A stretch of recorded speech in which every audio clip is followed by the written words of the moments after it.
हाँ भाई, आ रही है अब आ रही है। Hello hello hello hello. ये भी आ रही। तो भोर की पहली किरण के साथ निकल जाता हूं मैं। सुबह सुबह ही लग गया भैया। एक खीरा है, उसी में पीला बड़ा भाई सा खीरा। प्रपोजल चलने में ये कि मैं मेरी भी पता नहीं कौन लिख रहा है, ये कौन लिख रहा था इसमें भी है?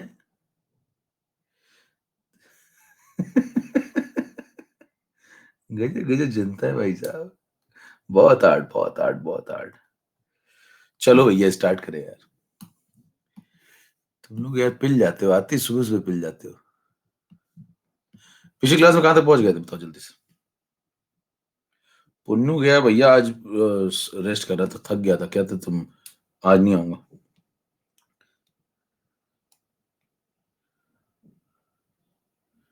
हाँ, कल उसने बहुत पढ़ाई करी। नहीं, कल उसने बहुत पढ़ाई करी है, ऐसा नहीं है। तो आज रेस्ट कर रहा है। हाँ। क्या तो मैं अभी ये वाली की रिकॉर्डिंग देख लूं क्या प्लीज ऐसे। तो मैंने कहा, चल ठीक है। चलो भाई स्टार्ट करें। तुम लोग भी तो देखते हो कभी कभी रिकॉर्डिंग, नहीं नहीं देखते हो क्या। तो उसने देख ली तो क्या हो गया एक दिन। हाँ। तो भाई कहां तक पहुंच गए थे हम लोग जल्दी से बताइए। हम लोग पहुंच गए थे कंडक्टेंस का पोर्शन में। कोलॉस लॉ डन कर लिया था, यस। और कोलॉस लॉ डन करने के बाद एप्लीकेशन नंबर 4 तक हम लोग पहुंच गए थे, यस। ठीक है ना, है ना भाई। अब हमें पढ़ने थे फैक्टर्स अफेक्टिंग। चैट ऑफ हो रही है, फटाफट अंगूठा दिखाइए, काम शुरू हो रहा है। इसको फॉलो कर लो भी, अभी तक आपने फॉलो नहीं किया नोटिफिकेशन वगैरह पाने के लिए। मतलब देखिए, मैं आपका काम आसान कर देता हूँ, सबसे टॉप पे मैं इसलिए बना रहता हूँ कि मतलब जैसे आप फॉलो करने जाएंगे तो एकदम ऊपर ही मिल जाएगा, तो ईजी रहता है आपके लिए। तो ये सब मैं आपके लिए करता हूँ। चलिए,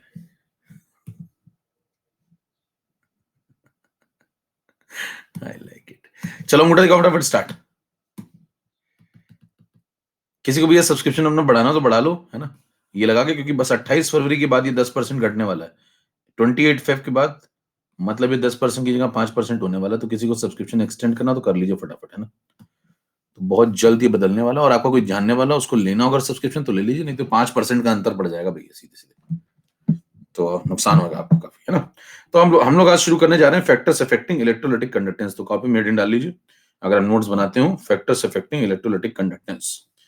कौन कौन से ऐसे फैक्टर्स होते हैं जो इलेक्ट्रोलाइटिक कंडक्ट, देखिए हमने शुरुआत जब करी थी चैप्टर की तो हमने कहा था दो प्रकार के कंडक्टेंस होते हैं। कौन कौन से बताओ। Slide number 1। मैंने जब शुरुआत की थी मैंने कहा था कंडक्टेंस दो प्रकार के होते हैं, है ना। कंडक्टेंस दो प्रकार के आपको पढ़ने हैं। कौन कौन से, एक तो मेटेलिक कंडक्टेंस आपको पढ़ना होता है, और एक आपको इलेक्ट्रोलाइटिक कंडक्टेंस पढ़ना होता है।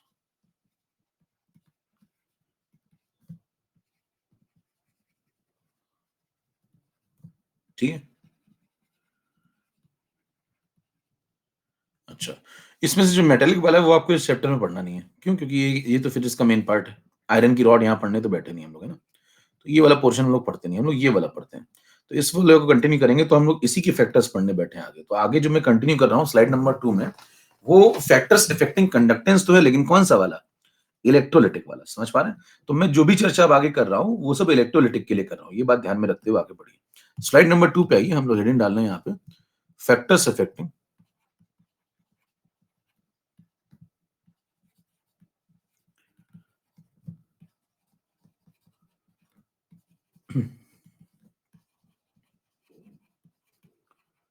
कौन कौन से ऐसे फैक्टर्स हैं जो इलेक्ट्रोलाइटिक कंडक्टेंस के ऊपर असर डाल सकते हैं।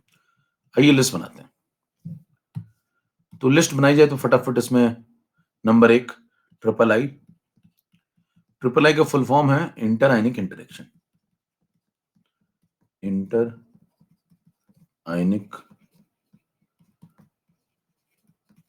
इंटरेक्शन, ठीक है। सेकेंड पॉइंट है यहां पे सॉल्वेशन।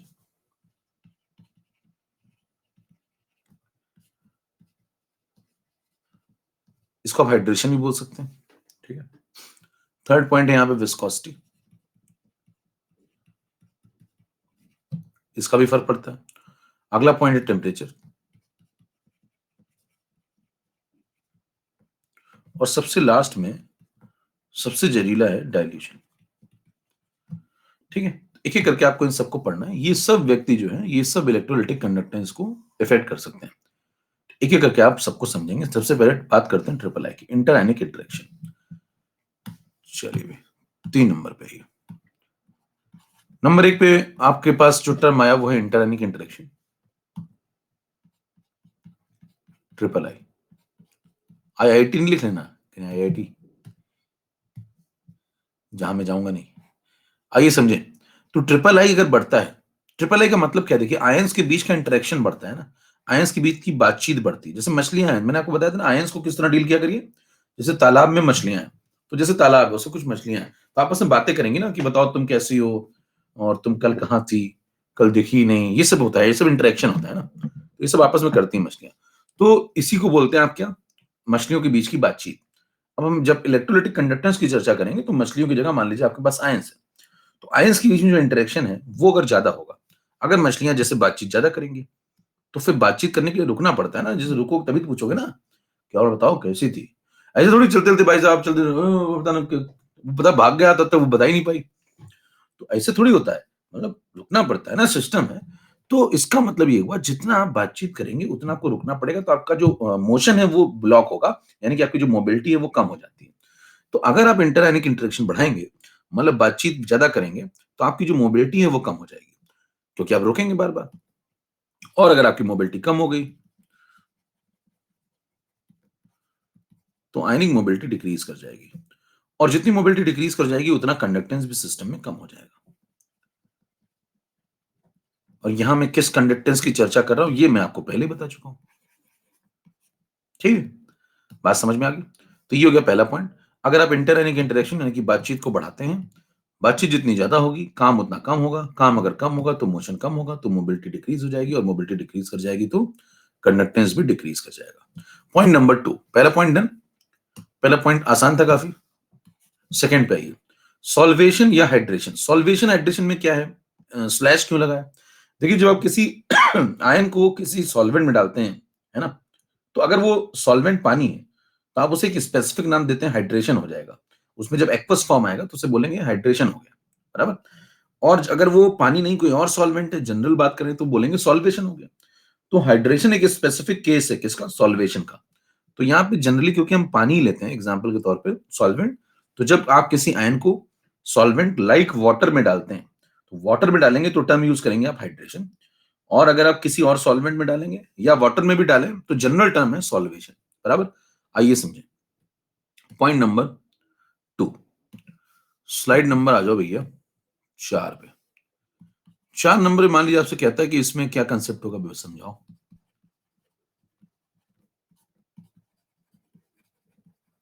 अब ये भी काफी इंपॉर्टेंट पॉइंट है, इससे भी काफी सवाल आते हैं। जैसे केस नंबर 1 बनाते हैं। केस नंबर 1 की अगर मैं बात करूं तो जैसे आप मॉल्टेन आयन ले रहे हैं। मॉल्टेन आयन लेने का मतलब जैसे आप फ्यूज्ड आयन ले रहे हैं, पिघले हुए आयन। मॉल्टेन या फ्यूज्ड आयन अगर कोई व्यक्ति आपसे कह रहा है, इसका मतलब वो पानी की कोई बूंद उसके अंदर नहीं मिला रहा, वो पिघला रहा है सिर्फ इलेक्ट्रोलाइट को।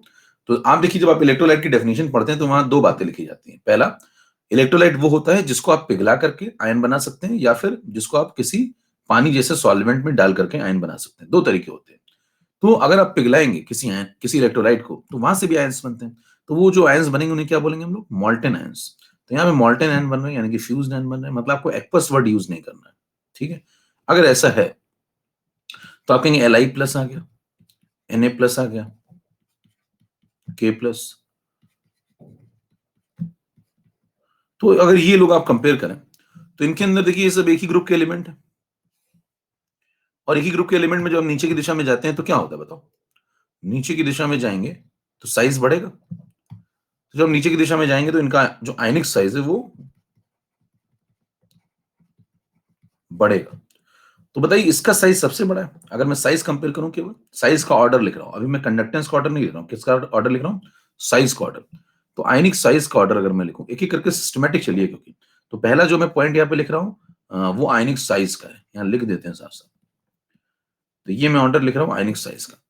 तो अगर आप आयनिक साइज का ऑर्डर लिखें तो ये सबसे बड़ा है, फिर ये है, फिर ये है, फिर ऐसे चलता रहेगा। तो बताइए क्या इसका जो आयनिक साइज है Li प्लस का वो मिनिमम है? बिल्कुल।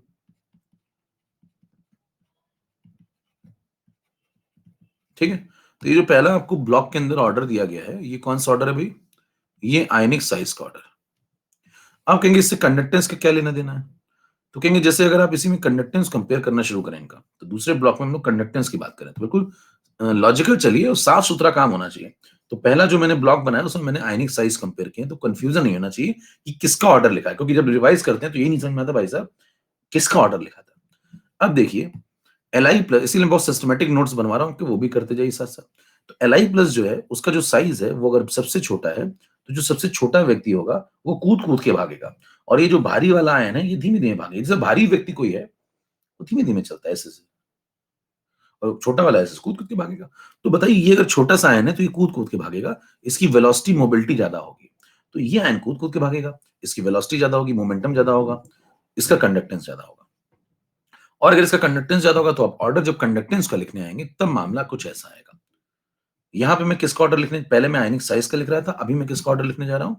अभी मैं आयनिक कंडक्टेंस का ऑर्डर लिख रहा हूं। समझ में आ रही बात? अब मैं आयनिक कंडक्टेंस का, बिल्कुल सिस्टमैटिक है मामला। तो दो ब्लॉक मैंने बना दिया अलग अलग, इसीलिए कंफ्यूजन ही ना हो। एक ही में अगर आप मचा देंगे तो पता लगा बाद में खुद ही रिवाइज करते समय समझ में नहीं आ रहा क्या बताया, फिर फोन कर रहे हैं कि एक बार फिर बताओगे क्या, फोन बिजी जा रहा है। अब देखिए Li प्लस जो है वो सबसे छोटा आयन है, और जो सबसे छोटा आयन होगा उसका कंडक्टेंस सबसे ज्यादा होगा। तो ये किसका ऑर्डर है देखो, ये आयनिक कंडक्टेंस का ऑर्डर है। कितने लोग बात समझ में आ गई? आगे बढ़ जाए फटाफट।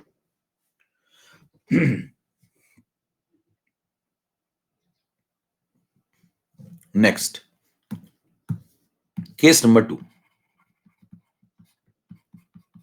स्लाइड नंबर हो गई आपकी 5।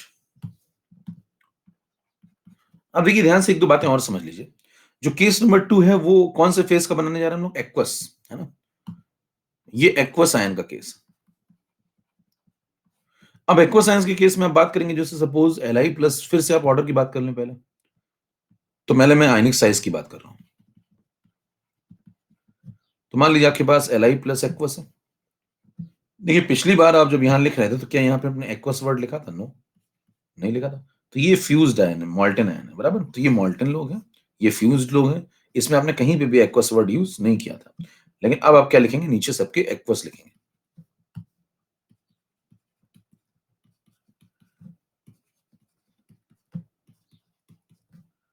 ठीक है भाई, जैसे अब एक्वस लिखेंगे तो बताइए कहानी थोड़ी सी पलट जाएगी। अब आप अगर आयनिक साइज कंपेयर करेंगे तो इसमें लॉजिक थोड़ा सा अलग होगा।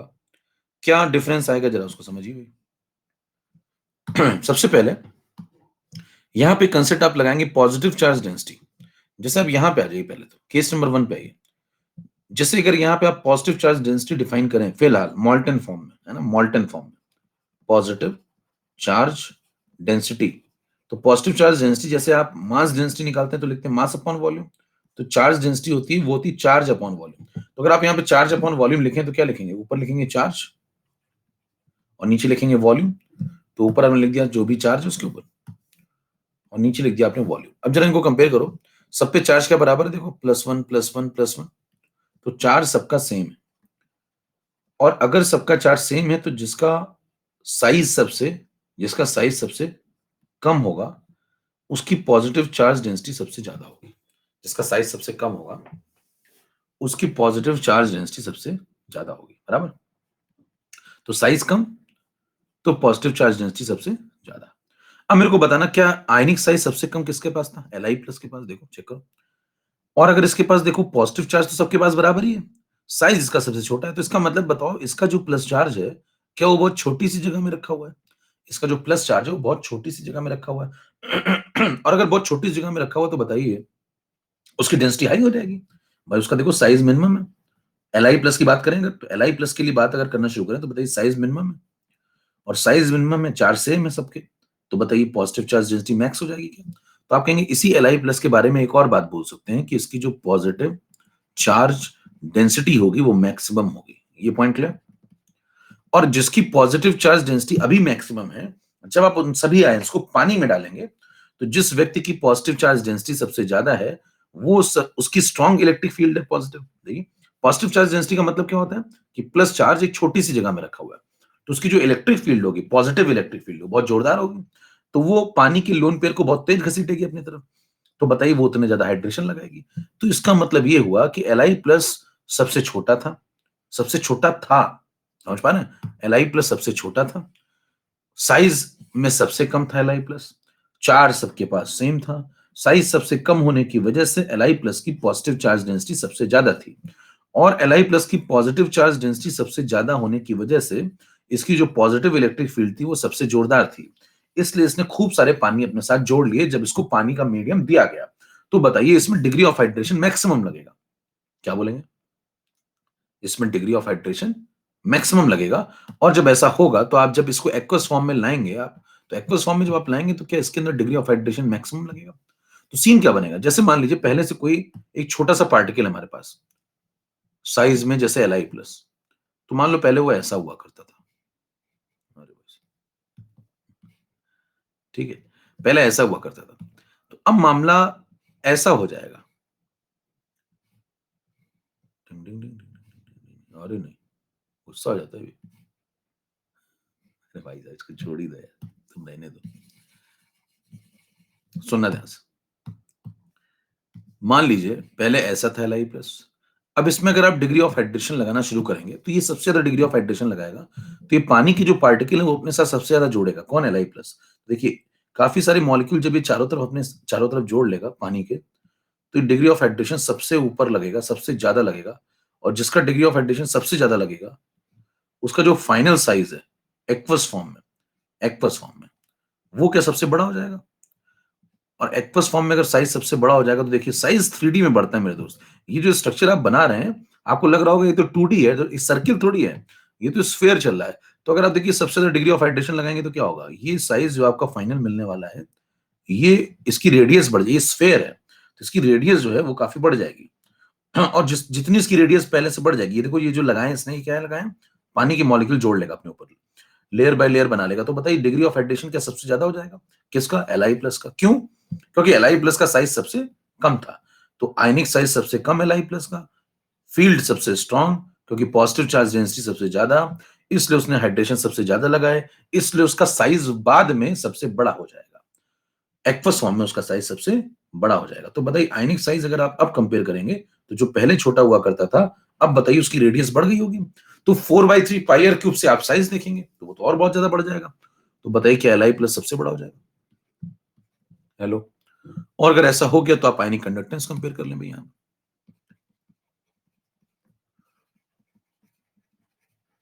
अब यहाँ पे आयनिक कंडक्टेंस अगर आप कंपेयर करेंगे तो देखिए यहाँ पे ध्यान दीजिए,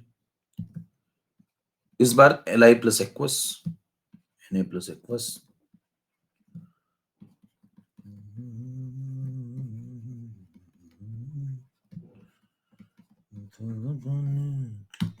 हाँ, तो बताना जो Li प्लस है एक्वस फॉर्म में सबसे बड़ा हो जाएगा, जब सबसे बड़ा हो जाएगा तो बताइए वो क्या सबसे धीमे धीमे चलेगा? अब ये सबसे भारी हो गया, जो सबसे पहले हल्का हुआ करता था, देखो ये सबसे हल्का हुआ करता था, अब सबसे भारी हो गया। अब जब सबसे भारी हो गया तो ये धीमे धीमे चलेगा, जब ये धीमे धीमे चलेगा तो इसका कंडक्टेंस सबसे कम हो जाएगा, जिसका कंडक्टेंस इस बार सबसे कम मिलेगा। तो ऑर्डर ऐसा हो जाएगा। ये किसका ऑर्डर लिख रहे हैं हम लोग? इधर आयनिक कंडक्टेंस का, इधर आयनिक साइज का। क्या पॉइंट बिल्कुल क्लियर? फटाफट अंगूठा दिखाइए, आगे बढ़े जल्दी से, ताबड़तोड़। तो Li प्लस के सम्मान में आप क्या कहेंगे? Li प्लस के सम्मान में आप कहेंगे कि जब Li प्लस मॉल्टेन था, देखो Li प्लस जब मॉल्टेन था, मॉल्टेन लिख देने साहब साहब, मॉल्टेन, एक्वस नहीं, तो उसका पॉजिटिव चार्ज डेंसिटी सबसे ज्यादा थी, है ना? यहां पॉइंट ऐड कर लें, ठीक। इस वजह से उसकी पॉजिटिव इलेक्ट्रिक फील्ड जोरदार थी, इस वजह से उसने डिग्री ऑफ हाइड्रेशन सबसे ज्यादा लगाया, इसलिए उसका फाइनल साइज सबसे बड़ा हो गया। समझ में आ रही बात? क्या बोलेंगे? Li प्लस मॉल्टन स्टेट में जब था तो उसकी पॉजिटिव चार्ज डेंसिटी सबसे ज्यादा थी, और पॉजिटिव चार्ज डेंसिटी सबसे ज्यादा होने की वजह से उसकी पॉजिटिव इलेक्ट्रिक फील्ड सबसे जोरदार थी, इसलिए उसने डिग्री ऑफ हाइड्रेशन ज्यादा लगाया, इसलिए उसका फाइनल साइज सबसे बड़ा हो गया। और जब साइज बड़ा हो जाएगा तो धीमे धीमे चलेगा तो कंडक्टेंस सबसे कम हो जाएगा। मेरे ख्याल से बात सबको तक पहुंच गई, क्लियर है? फटाफट अंगूठा दिखाएं, आगे बढ़े नेक्स्ट पॉइंट पे चलिए। अब देखिए इसमें थोड़ा गहराई में चले। क्या आपको मॉल्टन क्लियर, एक्वस क्लियर? हेलो,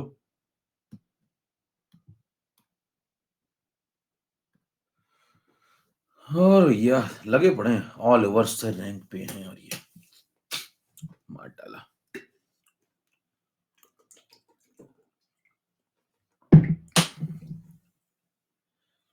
सब पता कर लेते तुम्हारा पूरा, सर कहाँ पे हैं, सर कहाँ पे नहीं। चले, अच्छा, तो ये पॉइंट क्लियर। इस पॉइंट में काफी कुछ समझ लिया, और अंदर चलते हैं थोड़ा। मैं आपसे एक सवाल पूछता हूँ, तो अभी तक की बात को कंक्लूड कर लें फटाफट। पहले इसका साइज कम था, बाद में इसका डिग्री ऑफ हाइड्रेशन ज्यादा लगा तो इसका साइज बढ़ गया। पहले साइज कम था तो कंडक्टेंस ज्यादा था, अब साइज ज्यादा हो गया है तो कंडक्टेंस कम हो गया। स्लाइड नंबर 6 पे आइए। पुन्नू आएगा, लौट के आएगा। आओ समझो, इधर समझो पहले, इधर इधर जिसको चाय पिलाओ यार। देखो आपसे एक सवाल पूछ रहा हूं मैं, अब अपना तेज दिमाग लगा के आपको इस सवाल का जवाब देना है। क्या दोनों बातें गलत हैं, तेज और दिमाग? दोनों में से एक बोलो। इसमें ऑर्डर बताना, देखो है ना, एक्वस एक्वस लिख दिया मैंने आपके लिए, लीजिए और ऑर्डर बताएं। 4 ऑप्शन दे रहा हूं आपको, लगा डालिए पूरा जितना है। मतलब यहां पे देखिए, यहां पे क्या आएगा, यहां पे क्या आएगा, यहां पे क्या आएगा, 3 क्वेश्चन मार्क है, ठीक है। अब 3 क्वेश्चन मार्क में क्या फिल करोगे, देखो, greater greater greater, less less less, है ना, ग्रेटर ग्रेटर लेस लेस, छोटा छोटा बड़ा, क्या फिल करोगे इसमें से, ये सवाल है। मुद्दा समझ गए? 3 क्वेश्चन मार्क है यहाँ पे, और कह रहे हैं किसका ऑर्डर है ये तो बता दो। अच्छा कह रही किसका, इलेक्ट्रोलिटिक कंडक्टेंस का, तो समझ गया होगा, इलेक्ट्रोलिटिक कंडक्टेंस का ऑर्डर है, ठीक है। और आपको बताना है कि यहाँ पे इनमें से 4 ऑप्शन में से क्या लगाऊं, कौन सा सही है। चलिए पोल करें क्या, आप सोच रहे हैं तो सोचने की एक्टिंग कर लीजिए, फिर पोल शुरू करें। कर ली सोचने की एक्टिंग, शुरू करें। यस, लो भाई।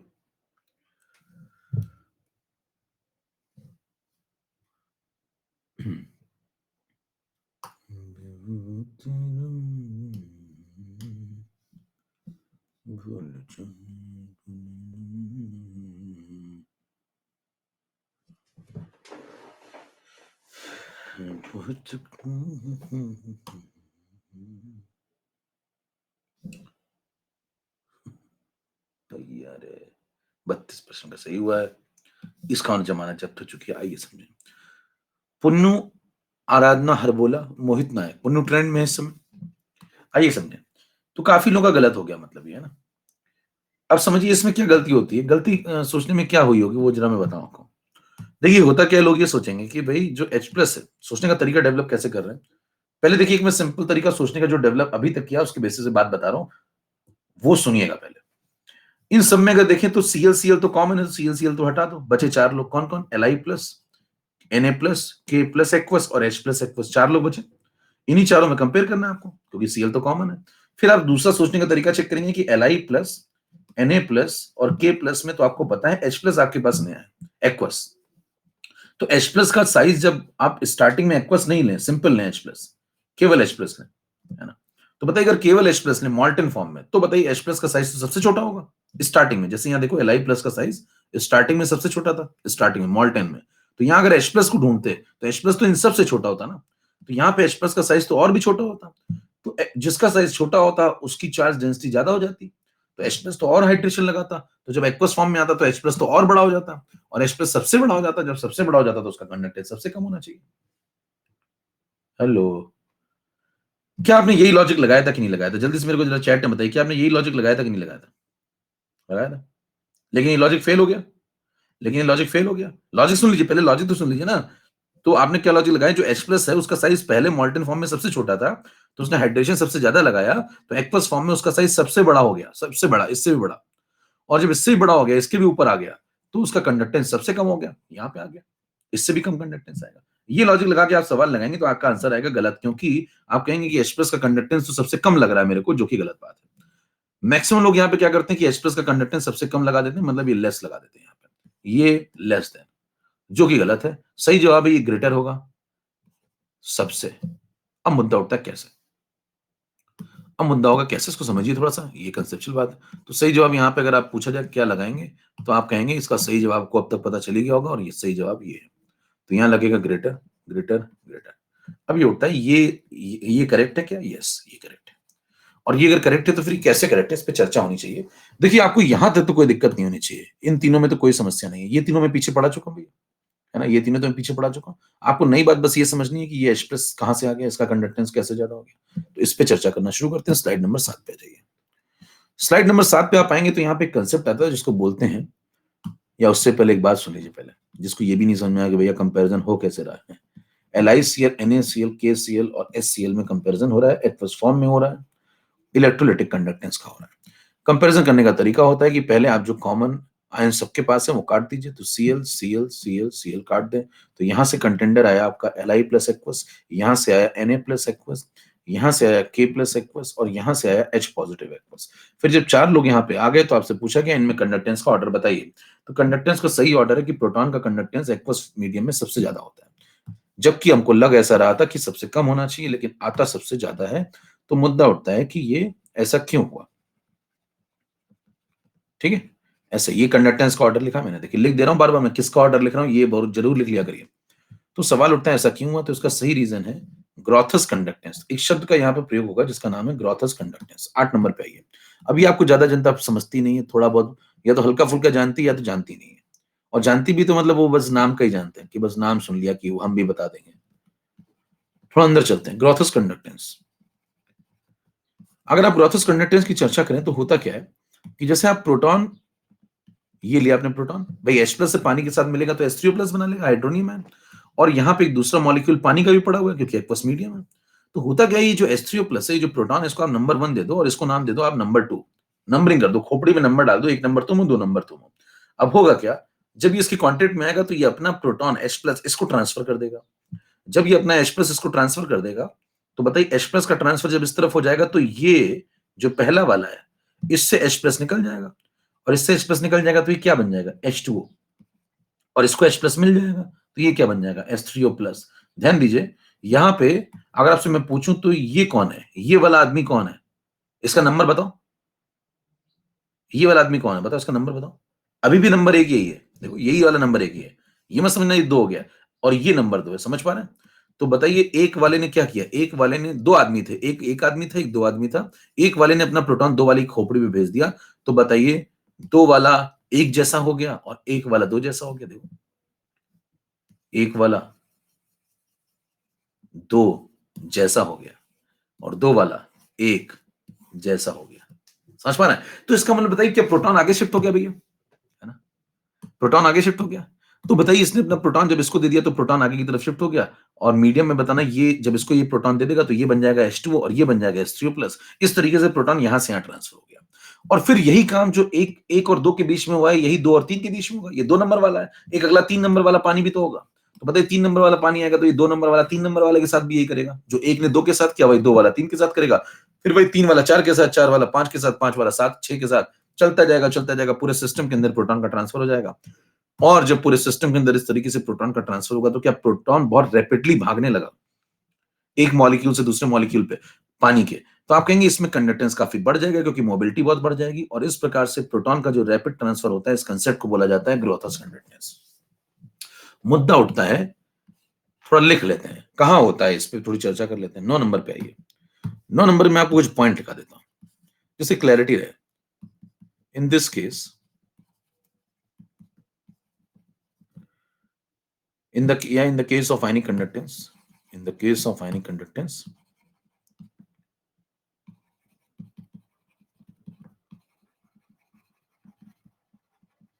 of H+ ion, proton jumps from one molecule of water, जो भी समझाया उसको समझिए, देखिए वही लिख रहा हूं, one molecule of water to another। ठीक है, so that rapid transfer of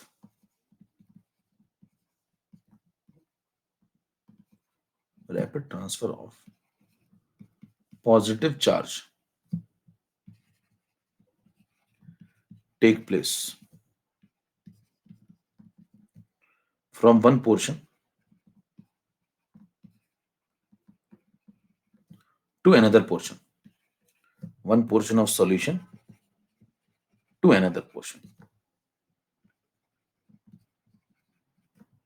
This phenomena is known as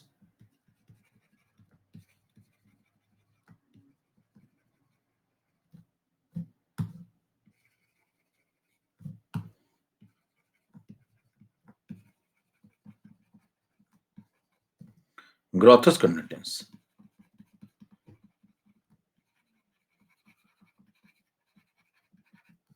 ठीक है, अब इसको पढ़िए ध्यान से, क्या कह रहा है। जब आप प्रोटॉन का आयनिक कंडक्टेंस चेक करते हैं तो होता क्या है, प्रोटॉन जंप करता है from one molecule of water to another. देखिए वही तो हो रहा है यहाँ पे, प्रोटॉन जंप कर रहा है। एक ये देखिए प्रोटॉन है, यहाँ से यहाँ ट्रांसफर हो गया, तो ये पानी के मॉलिक्यूल की खोपड़ी प्रोटॉन बैठा था, एक मॉलिक्यूल से दूसरे मॉलिक्यूल पे चला गया। फिर जब ये इस पे आ गया तो इसके बाद ये 1 था, ये 2 था, तो सीन ऐसा हो गया, ये 1 और ये 2 बन गया। फिर क्या होगा, ये जो 2 वाला है ये 3 के ऊपर कूद जाएगा, फिर 3 वाला 4 के ऊपर कूद जाएगा। इस तरीके से प्रोटॉन ट्रांसफर होता चला जाता है पानी के एक मॉलिक्यूल से दूसरे मॉलिक्यूल की तरफ। इससे होगा क्या कि प्रोटॉन जो इस हिस्से में प्लस चार्ज लेके बैठा था वो ऐसे भागता भागता भागता भागता इस हिस्से तक भाग जाएगा। तो पूरा जो सिस्टम आपके पास सॉल्यूशन का तैयार है उसमें ये जो पॉजिटिव चार्ज है प्रोटॉन का, इसका रैपिडली ट्रांसफर स्टार्ट हो जाएगा, इधर से इधर, इधर से इधर। तो मोबिलिटी बहुत बढ़ जाएगी, इसलिए कंडक्टेंस बहुत बढ़ जाएगा, और इस फिनोमेना को बोलते हैं क्या, Grotthuss conductance. Proton jumps from one molecule to another, the rapid transfer of positive charge takes place from one portion of solution to another. This phenomenon is known as Groth's conductance. Clear है मामला? Hello, थोड़ा और अंदर चलें क्या, 10 number पे आई, थोड़ा सा और समझते हैं। अब सवाल उठता है ग्रॉथस कंडक्टेंस कब कब चलता है। इतना तो चलो सुन लेते हैं लोग थोड़ा बहुत, कुछ लोग नाम भी गलती से थोड़ा बहुत जान लेते हैं, फिर हम भी पढ़ाएंगे। अंदर चले ना थोड़ा। ग्रॉथस कंडक्टेंस होता क्या है, इज प्रेजेंट। अब ये आपको कुछ ढंग की बातें मैं बता रहा हूं, ध्यान सुनिए कंसेप्ट क्लियर करने के लिए। Is present in the solvent which shows autoprotolysis.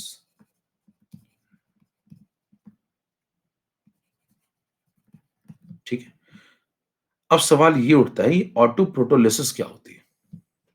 ऑटोप्रोटोलिसिस का मतलब है, जैसे मान लीजिए आपके पास मॉलिक्यूल नंबर 1 है और आपके पास एक मॉलिक्यूल नंबर 2 है, तो एक मॉलिक्यूल नंबर 1 जो होगा वो बन जाएगा आपका ब्रॉन्स्टेंट एसिड। अब आप कहेंगे ब्रॉन्स्टेंट तो मैंने पढ़ा ही नहीं, थोड़ा बहुत तो जानते होंगे ना, जो प्रोटॉन दे दे वो ब्रॉन्स्टेंट एसिड होता है, इतना तो समझते ही हो।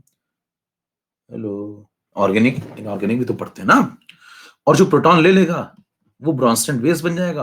और अगर आपको जिंदगी में ब्रॉन्स्टेंट एसिड, ब्रॉन्स्टेंट की थ्योरी नहीं समझ में आई तो मैंने आपको पढ़ाई तो है, हाँ हाँ हाँ, अरे मैंने तो पढ़ाई है। कहाँ पढ़ाई बताना, केशव, यस, पढ़ाई केशव। हाँ, ठीक है, तो हाँ, तो बताइए, जब मैंने आपको थ्योरी पढ़ाई थी तो आपको समझ में सब तो आता ही है, फिर तो कोई दिक्कत ही नहीं है, फिर तो पढ़ा चुका आपको, यही फायदा देखिए। अब देखिए मॉलिक्यूल 1 एक मॉलिक्यूल 2 है, अगर ये ब्रॉन्स्टेंट एसिड बन जाए और ये ब्रॉन्स्टेंट बेस बन जाए तो ये प्रोटॉन का ट्रांसफर करेगा, क्योंकि एसिड है ब्रॉन्स्टेंट का, आपको पढ़ाया गया था ब्रॉन्स्टेंट एसिड की डेफिनेशन। और ये प्रोटॉन लेगा तो एक प्रोटॉन का लेन देन स्टार्ट हो जाएगा इनके बीच में। जब प्रोटॉन का लेन देन स्टार्ट होगा तो एक आदमी प्रोटॉन देगा, ये बन जाएगा ब्रॉन्स्टेंट एसिड, दूसरा मॉलिक्यूल प्रोटॉन ले ले, वो बन जाएगा ब्रॉन्स्टेंट बेस। अगर कोई आपके पास ऐसा सॉल्वेंट है, ऐसा सॉल्वेंट है जो ऐसा काम कर सकता है, तो वो क्या कहेगा कि मैं क्या शो कर रहा हूं, ऑटो प्रोटोलिसिस। तो इसमें क्या होता है कि दोनों मॉलिक्यूल आइडेंटिकल होते हैं, है ना? दो आइडेंटिकल मॉलिक्यूल्स के बीच में प्रोटॉन का ट्रांसफर स्टार्ट होता है। तो जैसे एग्जांपल के तौर पे पानी अगर पानी के साथ खेलेगा तो पानी पानी के साथ क्या कर सकता है, ये प्रोटॉन का ट्रांसफर खेल सकता है। क्या और भी कोई एग्जांपल है? यस, अमोनिया अमोनिया के साथ भी ऐसा खेल खेल सकता है। तो बताइए अमोनिया में भी ऐसी कहानी हो सकती है, दोनों आइडेंटिकल मॉलिक्यूल आप ले लीजिए, तो ये मॉलिक्यूल इस मॉलिक्यूल को प्रोटॉन का ट्रांसफर कर सकता है। जब प्रोटॉन का ट्रांसफर हो जाएगा तो क्या होगा, तो क्या होगा, तो होगा भैया ये कि एक की जगह से प्रोटॉन चला जाएगा, दूसरे को प्रोटॉन मिल जाएगा। तो जब यहां से प्रोटॉन चला जाएगा तो ये बन जाएगा NH2 माइनस, और इसको मिल जाएगा तो ये बन जाएगा NH4 पॉजिटिव। तो इस केसेस में ऑटो प्रोटोलिसिस मिलेगी। और जहां पे आपको ऑटो प्रोटोलिसिस मिलेगी, ऐसे सॉल्वेंट की जब प्रेजेंस होगी, है ना, ऐसे सॉल्वेंट की जब प्रेजेंस होगी तो ये कंसेप्ट काम करना शुरू करता है। तो ये कंसेप्ट कहां करता है, समझ में आई बात आपको, या बस रट लेंगे? 11 नंबर पे आइए। अब जरा समझिए इसके एग्जाम्पल। जैसे आपने एक एग्जाम्पल अभी लिया, H2O प्लस अगर पानी के कांटेक्ट में आया तो भाई साहब हुआ ऐसा कि इसने अपना प्रोटॉन इसको ट्रांसफर कर दिया, तो ये बन गया H2O पहला वाला, और दूसरा वाला बन गया H3O पॉजिटिव। क्या ऐसे और भी एग्जाम्पल है? यस। अगला एग्जाम्पल अगर आप ले यहाँ पे NH2 माइनस को डाल दें आप अमोनिया में, NH2 माइनस को जब आप अमोनिया में डालेंगे, है ना, तो कार्यक्रम देखिए दो प्रकार के हो सकते हैं। जैसे आप NH4 प्लस को एक बार पानी अमोनिया में डाल दें, दो चीजें करके देखिए, दो चीजें करके देखिए। तो ग्रोथस कंडक्टेंस को थोड़ा खुल के समझिए। देखिए जो NH4 प्लस है, जब इसको आप अमोनिया में डालेंगे तो ये NH4 प्लस अपना H प्लस इसको दे देगा, और जब ये H प्लस इसको दे देगा तो बताओ पहला वाला क्या बन जाएगा? NH3, और दूसरा वाला क्या बन जाएगा? NH4 positive. तो बताइए कौन से आयन का फ्लो स्टार्ट हो गया? NH4 प्लस आयन जो था वो यहां से देखो यहां शिफ्ट हो गया, अब ये NH4 प्लस बन गया, फिर अगले वाले पे NH4 प्लस बन जाएगा। तो एक तरीके से अमोनियम आयन को अगर आप अमोनिया में डाल दें, अमोनियम आयन को अमोनिया में डाल दें, तो क्या अमोनियम आयन अपना प्लस चार्ज काफी तेजी से बहाएगा आगे की तरफ? तो इसका मतलब इसका कंडक्टेंस बढ़ जाएगा। समझ पा रहे हैं? इसलिए कहा जाता है क्या अमोनियम आयन का अमोनिया सॉल्वेंट में कंडक्टेंस ग्रोथ ऑफ कंडक्टेंस के अंतर्गत आएगा? यस। इसी तरीके से आप यहां भी कह सकते हैं। देखिए बात को पूरा समझने के लिए फिर अंदर जाना पड़ता है थोड़ा। कोई कल को आपसे पूछ ले कि बताओ NH2 माइनस को जब मैं अमोनिया में डालूंगा और NH4 प्लस को अमोनिया में डालूंगा, तो क्या दोनों में ग्रोथ ऑफ कंडक्टेंस चलेगा? यस, दोनों में चलेगा। इसमें कैसे चलेगा? कहेंगे इसमें कैसे चलेगा? कहेंगे भाई साहब इसमें होगा ऐसा कि ये वाला जो है, ये NH3 प्लस इसको H प्लस दे देगा। समझ में आया ये मामला? आप खेल समझिए, यही तो खेल है गुरु। कह रहे मैं ऊपर पर पढ़ के निकल जाता था, फिर मेरी रैंक नीचे आ जाती है। लेकिन तो देखिए ये NH3 इसको जब H प्लस दे देगा, है ना, ये क्योंकि भैया दोनों काम कर लेता है, ये दोनों काम खेल लेता है। तो बताइए जब इसको H प्लस दे देगा तो ये वाला जब H प्लस लेगा ऐसे, इधर दे रहा था इधर ले लेगा, तो ये क्या बन जाएगा? ये NH3 बन जाएगा, और वो क्या बन जाएगा? वो बन जाएगा NH2 माइनस। क्या बात समझ पा रहे हैं? ये वो और वो ये हो जाता है। तो मेरे को बताना NH2 माइनस को अगर मैं अमोनिया में डाल दूं, NH4 प्लस को अगर मैं अमोनिया डाल दूं, तो इसका जो नेगेटिव चार्ज है वो रैपिडली भागना शुरू कर देता है। देखो सिस्टम में यहां से यहां, यहां से यहां, यहां से यहां, और इसका जो पॉजिटिव चार्ज है वो भागना शुरू कर देता है। इसलिए इस आयन का कंडक्टेंस और इस आयन का कंडक्टेंस, दोनों का कंडक्टेंस अमोनिया के सॉल्वेंट में बढ़ जाता है, और इस कंसेप्ट को बोलते हैं ग्रोथस कंडक्टेंस। कितनों को मजा आ गया तो कंसेप्ट तोड़ डालिए कीबोर्ड। और नहीं आई मौज तो भैया आपके दिमाग में समस्या है, अपने दिमाग को तोड़ डालिए। दिमाग को तोड़ डालिए। फिर आप यकीन मानिए चूरन खाने के लिए पैदा हुए हैं। कह रहे क्या मैं चूरन खाने के लिए मेरा जन्म हुआ है? क्या मैं जमाने का सारा चूरन चट कर जाऊंगा? I like it. हाँ तो फिर गाना सुनिए आराम से बैठ के। फिर अगर नहीं समझ में आया तो फिर एक लाइन लिख रहा हूं मैं, पढ़िए ध्यान से। नहीं तो फिर गाना सुनिएगा, बेवफा तेरा मासूम चेहरा। हाँ, केशव के लिए गाना है। बेवफा तेरा मासूम चेहरा दिल लगाने के काबिल नहीं। आइए समझें। The ionic conductance, the ionic conductance of, मैं लाइन लिख रहा हूं जरा पढ़िए ध्यान से, NH2 minus and NH4 positive, line पढ़िए जरा ध्यान से, in the solvent ammonia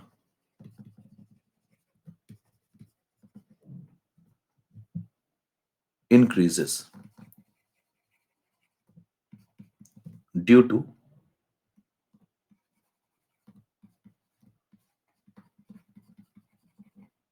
Groth's conductance. True or false?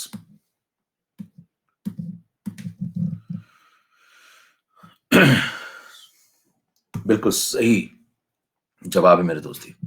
5% false बता रहे हैं।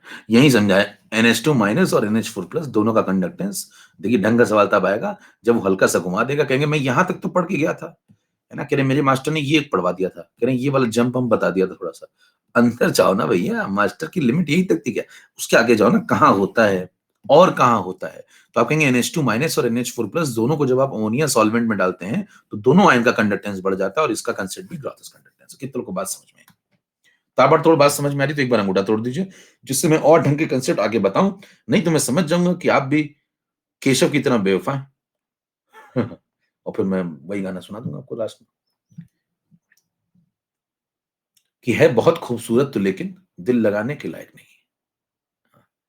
मोहित नायक, सूरज सिंह पुन्नू। आइए देखिए।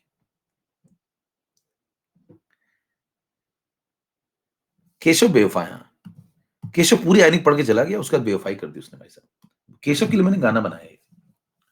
आइए 12 नंबर पे चले।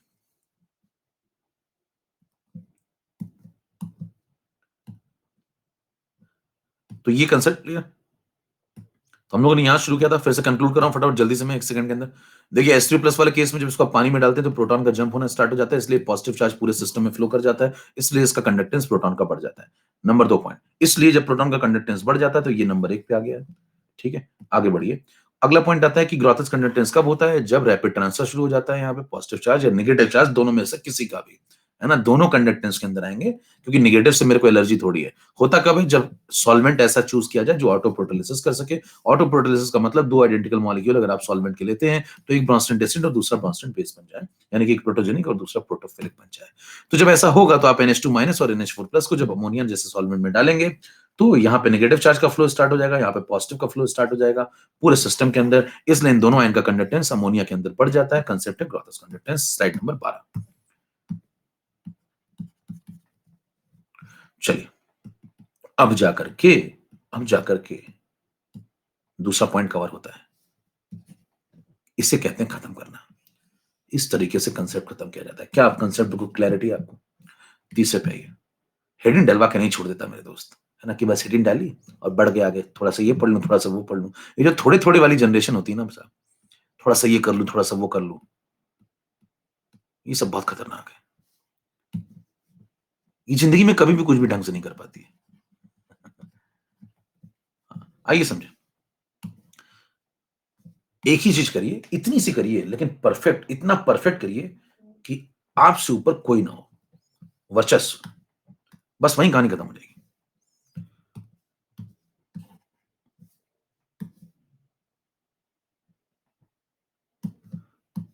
हाँ भाई, विस्कोसिटी पे आइए। विस्कोसिटी क्या होती है जरा समझना शुरू करते हैं। जैसे मान लीजिए आप क्या करेंगे कि आप 2 लेयर्स बनाइए। लिक्विड के अंदर देखिए लेयर्स होती हैं। एक लेयर मान लीजिए नीचे वाली है, ये नीचे वाली लेयर है, ठीक है, और इसके ऊपर मान लीजिए हरी वाली, ये ऊपर वाली लेयर है, ठीक। अब अगर विस्कोसिटी ज्यादा होगी, मान लीजिए विस्कोसिटी को मैं बढ़ाऊं, तो विस्कोसिटी बढ़ाने से क्या होगा? क्या होती है विस्कोसिटी, जरा समझ लेते हैं थोड़ा सा।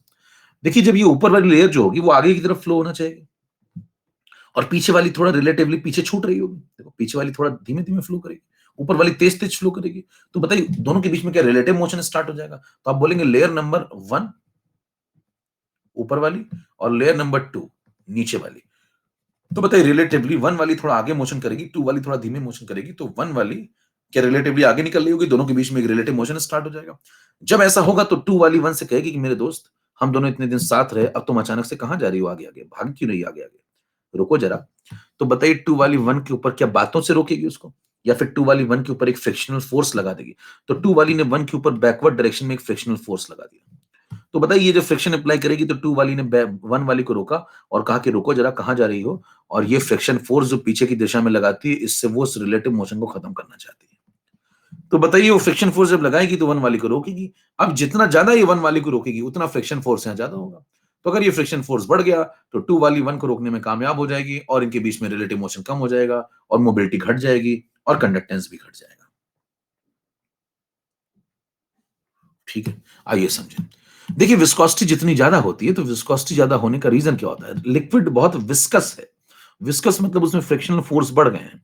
अगर फ्रिक्शनल फोर्स बढ़ गए हैं तो इसका मतलब मूवमेंट अब लेयर्स का कम होगा, ये वाली आगे कम निकलेगी, और जब मूवमेंट कम होगा, भाई निकल तो ऊपर वाली सकती थी ना आगे, तो अगर फ्रिक्शन फोर्स बढ़ गया, विस्कोसिटी बढ़ गई, तो मूवमेंट कम हो जाएगा, और मूवमेंट जब कम हो जाएगा तो यही तो आयंस होते हैं, प्लस माइनस आयंस कहां होते हैं? लेयर्स में ही तो होते हैं। तो उनका मूवमेंट भी कम हो जाएगा। जब लेयर ही कम मूव कर रही तो आयंस भी कम मूव करेंगे। तो मेरे को बताना क्या आयनिक मोबिलिटी कम हो जाएगी, और जब आयनिक मोबिलिटी कम हो जाएगी, फ्रिक्शन फोर्स बढ़ चुका है, लेयर मूव कर नहीं पा रही है, आयनिक मोबिलिटी कम हो जाएगी, तो कंडक्टेंस भी कम हो जाएगा। कितने को बात समझ में आ गई? क्लियर? तो ये पॉइंट किसके अंदर आ गया? विस्कोसिटी। तो अब क्या बोलेंगे, कंक्लूड करिए। नीचे वाले लेयर ने ऊपर वाले लेयर के ऊपर फ्रिक्शन फोर्स लगाया, बैकवर्ड डायरेक्शन में जितना फ्रिक्शन फोर्स ज्यादा होगा उतना लिक्विड विस्कस होगा, जितना लिक्विड विस्कस होगा उसका मोबिलिटी उतनी कम हो जाएगी, क्योंकि ये लेयर ज्यादा मूव नहीं कर पाएगी, मोबिलिटी कम तो उसमें आयंस का मूवमेंट भी कम, तो कंडक्टेंस भी कम। स्लाइड नंबर 13 चले। कौन कौन से पॉइंट डन हो गए भैया? Next temperature. टेम्परेचर पे तापमान बढ़ाने से क्या होगा? तापमान बढ़ाने से क्या होगा ये आप पहले पढ़ चुके हैं, अगर आपको याद हो, थोड़ा पहले पढ़ चुके हैं। कहां पे पढ़ चुके हैं? आपको अगर मैं थोड़ा याद दिलाऊं, याद आया क्या? टेम्परेचर बढ़ाने पे आप कहेंगे एवरेज काइनेटिक एनर्जी बढ़ेगी सिस्टम की, और एवरेज काइनेटिक एनर्जी का सिस्टम की बढ़ेगी तो बताइए आयनिक आयंस की मोबिलिटी बढ़ेगी, आयंस को एनर्जी मिलेगी तो आयंस का मोमेंटम बढ़ेगा, मोबिलिटी बढ़ेगी, और मोबिलिटी बढ़ेगी तो कंडक्टेंस भी बढ़ेगा। और जब मैं आपको मेटेलिक और इलेक्ट्रोलाइटिक में डिफरेंस समझा रहा था तो मैंने कहा था टेम्परेचर का कंसेप्ट दोनों के ऊपर अलग अलग तरीकों से असर डालता है। याद आया? मेटेलिक में मैंने आपको बताया था कि जब मेटेलिक में आप टेम्परेचर बढ़ाएंगे तो कर्नल्स का वाइब्रेशन बढ़ जाता है, वो इलेक्ट्रॉन को ब्लॉक करता है, लेकिन वो मेटेलिक था। ये जो आप पढ़ रहे हैं वो किसके लिए पढ़ रहे हैं? मैंने कहा था ना शुरू में, ये सब बातें मैं किसके लिए पढ़ा रहा हूं आपको? Electrolytic conductance. तो यहां जो चल रहा है मेरे दोस्त, मेटेलिक नहीं चल रहा है। मैंने आपको स्टार्टिंग बता दिया था कि मैं जो पढ़ाऊंगा वो सब किसके बारे में कराऊंगा? Electrolytic conductance. जब आप यहां पे देखेंगे तो यहाँ पे रीजन क्या है? आयंस, आयंस की मोबिलिटी। तो जब आप टेम्परेचर को बढ़ाएंगे तो आयंस की मोबिलिटी बढ़ जाएगी, इसलिए कंडक्टेंस बढ़ जाएगा। क्लियर? को पूछे भाई साहब ये सब किसके अंतर्गत पढ़ रहे हैं, तो कहेंगे फैक्टर्स अफेक्टिंग। हेडिंग भी पढ़ी, देखिए आप हेडिंग ध्यान से देखिए, हेडिंग पढ़ी होगी, फैक्टर्स अफेक्टिंग कंडक्टेंस नहीं पढ़ी होगी। देखिए हेडिंग को ध्यान से देखिए, फैक्टर्स अफेक्टिंग इलेक्ट्रोलाइटिक कंडक्टेंस। चले नेक्स्ट पॉइंट, टेम्परेचर भी डन। डाइल्यूशन, ये सबसे जहरीला है, इसमें समझना पड़ेगा। चलो भाई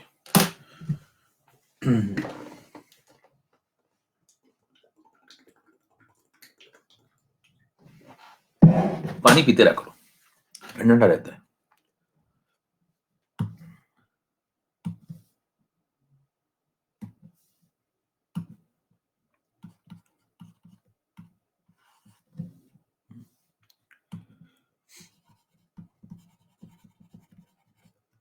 डाइल्यूशन जब आप बढ़ाते हैं, ठीक है, तो होता क्या है, दो प्रकार के इलेक्ट्रोलाइट होते हैं आपके पास। कौन कौन से? एक स्ट्रॉन्ग इलेक्ट्रोलाइट, अभी थोड़ा कंसेप्चुअल, इसको ध्यान समझिए, मतलब कठिन है थोड़ा, कंसेप्चुअल तो सभी कुछ था, कठिन है थोड़ा। स्ट्रॉन्ग इलेक्ट्रोलाइट और एक वीक इलेक्ट्रोलाइट।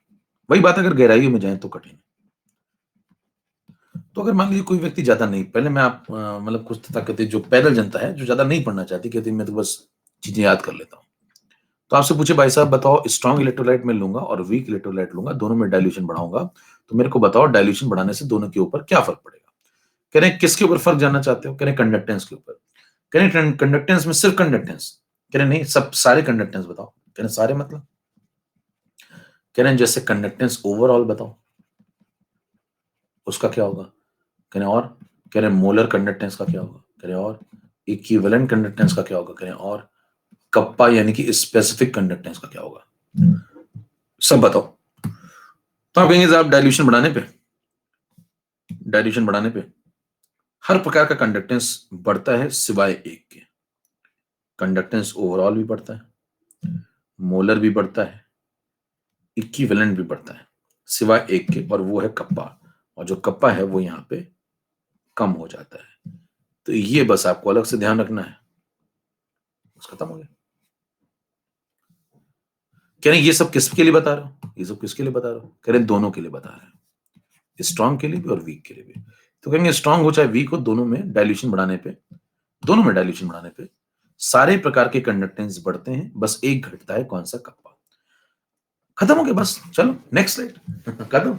चलो आगे पढ़ते हैं। आगे क्या, इलेक्ट्रोकेमिकल से स्टार्ट हो गया। लो भैया, कह रहे ये क्या हो गया, कंक्लूड हो गया, क्रैश कोर्स हो गया। कह रहे कोर्स बहुत जल्दी खत्म होता है, क्या दिक्कत है? केशव है ना? हाँ, कोर्स खत्म हो गया ना, लो खत्म हो गया।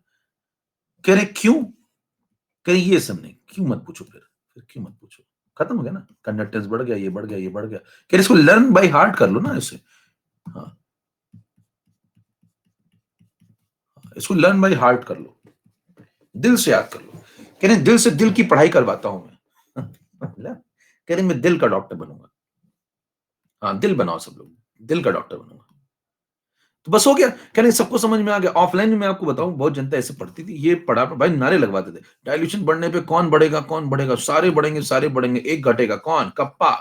उसी में थोड़ा कटप्पा घट जाता है, बस खत्म। लग रहा भाई साहब गजब क्या पढ़ा रहा मास्टर, गजब पढ़ाता है यार, सब याद करा देता। अबे याद करा देता है। फिजिकल केमिस्ट्री में जिस समय आपने कह दिया भाई साहब कि मैंने तुमको ये याद करा दिया, 3 व्यक्ति की मौत हो चुकी है। हम्म हम्म हम्म। आइए समझे, समझ गए ना तीन व्यक्ति कौन है? आइए समझे। अब मुद्दा है कि तथाकथित जो बुद्धिजीवी हैं उनके लिए मैं आगे बात कर रहा हूं। समझ गए ना तीन लोग कौन है? आइए अपन, अब इसमें समय लगता है, देखिए अब इसमें यहां पे टाइम लगेगा। अब जब आप अगली चीज पढ़ेंगे ना, खोलेंगे इसको कि भाई साहब हुआ क्यों ये सब मामला, तो उसमें समय लगता है, उसमें दिमाग भी लगता है, समय तो फिर भी आपके पास है। आइए समझे। देखिए जब आप स्ट्रॉन्ग, एक ही करके मैं सारी बातें एक्सप्लेन कर रहा हूं, और ये बातें मैं पहले बता दूं, ये सब बातें थोड़ी कठिन हैं और तथाकथित बुद्धिजीवियों के लिए हैं। हालांकि इन सब बातों की रीजनिंग सवालों में आ सकती है बहुत जोरदार तरीके से, आती भी है और आई भी है। तो सस्ते वाले सवाल अगर आपको सिर्फ लगाने हैं तो आपका हो चुका है, आप थोड़ा रिलैक्स कर सकते हैं। और अगर आप बुद्धिजीवी हैं, आप हर प्रकार का सवाल लगाना चाहते हैं, तो फिर सुनिए।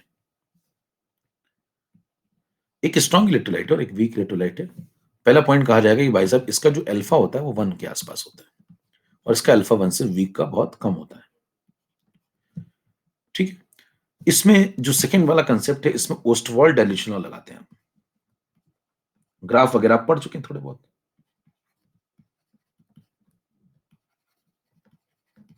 ठीक है, बढ़िया बात है। कहेंगे फिर क्या हुआ, कहेंगे फिर जब आप डायल्यूशन करेंगे ना, यहाँ पे स्ट्रॉन्ग में, जब स्ट्रॉन्ग में डायल्यूशन करेंगे, तो मैंने आपको बताया भी था स्टार्टिंग में, अगर आपको याद हो, डायल्यूशन करने से क्या होगा, क्या अल्फा बदल जाएगा? नहीं, अल्फा सेम रहेगा। याद करिए, बताया था मैंने आपको, याद आ रहा है मामला? अल्फा तो 1 ही रहेगा ना, पहले ही 1 था, थोड़ा पानी और मिला देंगे तो भी अल्फा 1 रहेगा, अल्फा सेम रहेगा। फिर मैंने आपको याद करिए बताया था, जब मैं ग्राफ पढ़ा रहा था एक्सट्रापोलेशन वाला, तो मैंने आपको बताया था कि नंबर ऑफ आयंस क्या रहेंगे भैया, जब अल्फा ही सेम रहेगा तो नंबर ऑफ आयंस भी सेम रहेंगे, उन पर कोई खास फर्क नहीं पड़ा। लेकिन क्योंकि आप पानी बढ़ा चुके हैं, इसका मतलब उन आयंस की जो पहले से प्रेजेंट है उनकी स्वतंत्रता थोड़ी बढ़ जाएगी, और जब उनकी स्वतंत्रता बढ़ जाएगी तो उनका जो, क्योंकि देखो आयंस उतनी ही, मछलियां उतनी ही, देखो आयंस का मतलब सोचा करो, मछलियां मछलियां उतनी ही है, तालाब बड़ा हो गया, मछलियां उतनी ही रख के अगर तालाब बड़ा कर दोगे तो बताइए मछलियां फैल जाएंगी पूरे तालाब में, तो उनके बीच की जो बातचीत है वो क्या कम हो जाएगी? क्यों? एक उधर पड़ी है, एक इधर पड़ी है, तालाब को समुद्र बना दो, नदी बना दो, समंदर बना दो, मछलियां 10 की 10 ही रखो, 10 की 10 ही मछलियां हैं, तालाब बन चुका है समुंदर, तो बताइए वो 10 मछलियां पूरे में फैल जाएंगी? पूरे में फैल जाएंगी, तो बताइए पहले इतने में रहती थी, यही बगल बगल रहती थी, रोज पूछती थी बताओ कल कैसी थी, आज एक यहाँ पड़ी एक वहां पड़ी है, तो बताइए इनके बीच में इंटरेक्शन काफी कमजोर हो गया। तो आप कहेंगे आयन सेम है, मछलियां उतनी ही है, तालाब बड़ा हो गया है, तो इंटर यानी कि इंटरेक्शन कमजोर हो जाएगा, और ट्रिपल आई अगर कमजोर हो जाएगा, है ना, तो आयनिक मोबिलिटी बढ़ जाएगी। भाई बातचीत अगर कम करती हैं, देखो बातचीत अगर कम करती हैं तो काम ज्यादा करेंगी, मोशन ज्यादा करेंगे, रुकती नहीं है, आयनिक मोबिलिटी बढ़ जाएगी, और आयनिक मोबिलिटी अगर बढ़ जाएगी तो कंडक्टेंस बढ़ जाएगा। ये रीजनिंग है किसकी? एक बात की, अभी पूरी रीजनिंग थोड़ी आ गई, अभी सिर्फ इतनी बात की रीजनिंग आई है, स्ट्रॉन्ग इलेक्ट्रोलाइट में डाइल्यूशन बढ़ाने पे कंडक्टेंस ओवरऑल क्यों बढ़ जाता है, सिर्फ इतना आप समझिए, मतलब खेल की गहराई देखिए, अभी सिर्फ इतना पता चला है, सिर्फ इतना, समझ पा रहे हैं? ये खोलने के लिए तो अभी टाइम लगेगा ना मेरे दोस्त, और वैसे देखो तो खुल चुका है, खुल तो सब चुका है, देखो। ठीक है, नेक्स्ट पॉइंट पे चलिए। अब वीक इलेक्ट्रोलाइट में आइए।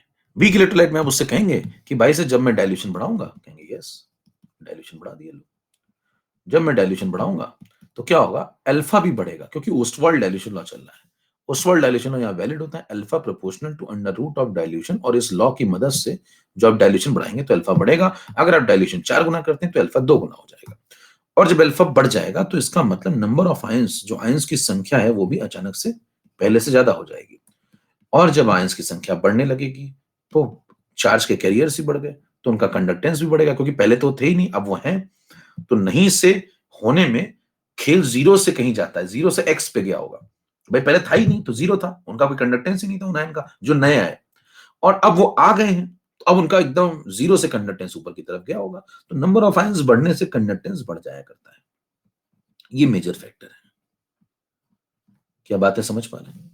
तो आप बोलेंगे यहाँ पे डाइल्यूशन बढ़ा, ओस्वाल्ड डाइल्यूशन लगा, अल्फा बढ़ा तो आयंस बढ़े तो कंडक्टेंस बढ़ा, ये वीक है। अब क्या कवर हो गया, अब देखिए क्या क्या कवर हो गया, अब कवर हो गया स्ट्रॉन्ग इलेक्ट्रोलाइट में डाइल्यूशन करने पे कंडक्टेंस क्यों बढ़ता है, प्लस वीक इलेक्ट्रोलाइट में डाइल्यूशन करने पे कंडक्टेंस क्यों बढ़ता है। अभी सिर्फ मेरे दोस्त इतना कवर हुआ है, अभी सिर्फ आपने इतने की रीजनिंग समझी है, सिर्फ इतने की, इतने में इतना दिमाग लग गया, अभी ये बाकी है,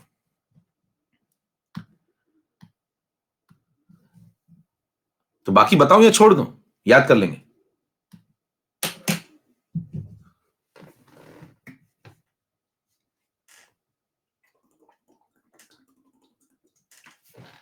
कोर्स जल्दी खत्म करना तो बताओ, छोड़ देते हैं, जल्दी खत्म हो जाएगा। ऐसे बहुत चीजें छोड़ सकता हूँ मैं, बहुत सारी चीज छोड़ सकता हूँ मैं, आपको पता भी नहीं चलेगा कि ये अगर मैं बताइए जोश में इसको याद करा के चला जाऊं तो आप कुछ कहेंगे थोड़ी, आप कहेंगे हाँ सही तो है, चल तो रहा है सही, क्या दिक्कत है? ठीक है, चलो सुनो, 16 नंबर देखिए। अब रीजनिंग को जब आप आगे बढ़ाएंगे तो यहाँ पे स्ट्रॉन्ग इलेक्ट्रोलाइट है, यहाँ पे वीक इलेक्ट्रोलाइट,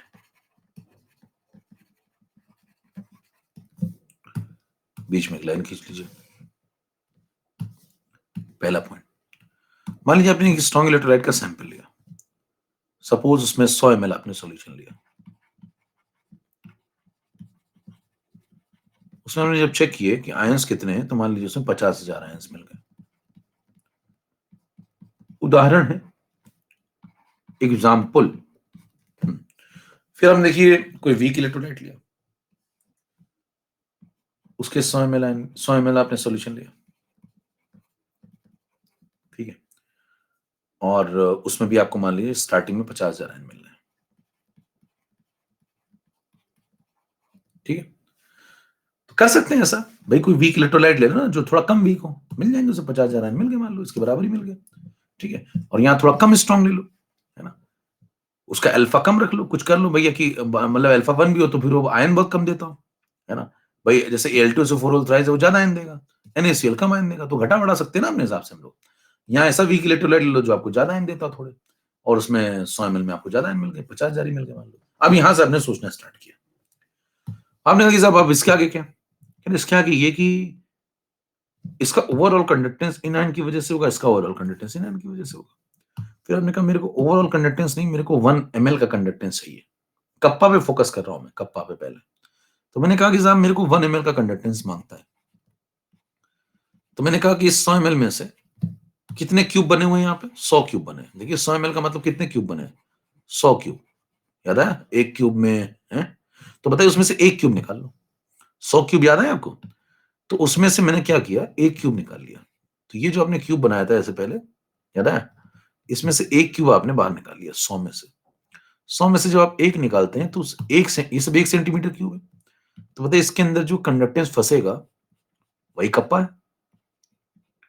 तो आपने उसको देखने के लिए 1 ml निकाल लिया, 1 ml निकालने का मतलब 1 सेंटीमीटर क्यूब आपने बाहर निकाल लिया।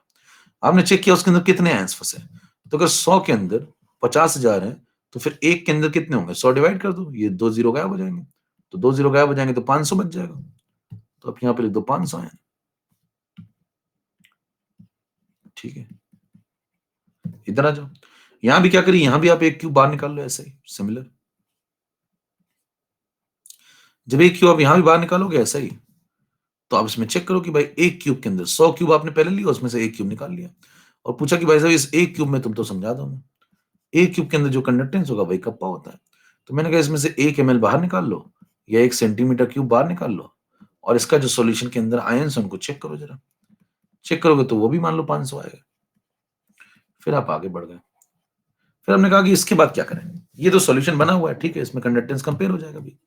फिर कहेंगे इसमें हमें क्या पढ़ना है, हमें ये पढ़ना है डाइल्यूशन करने पे क्या होता है, हमें तो ये पढ़ना है ना कि डाइल्यूशन करने पे क्या होता है, तो हम डाइल्यूशन करेंगे फिर चेक करेंगे। तो मान लीजिए मैंने पानी मिला दिया, मान लीजिए इसमें मैंने पानी मिला दिया,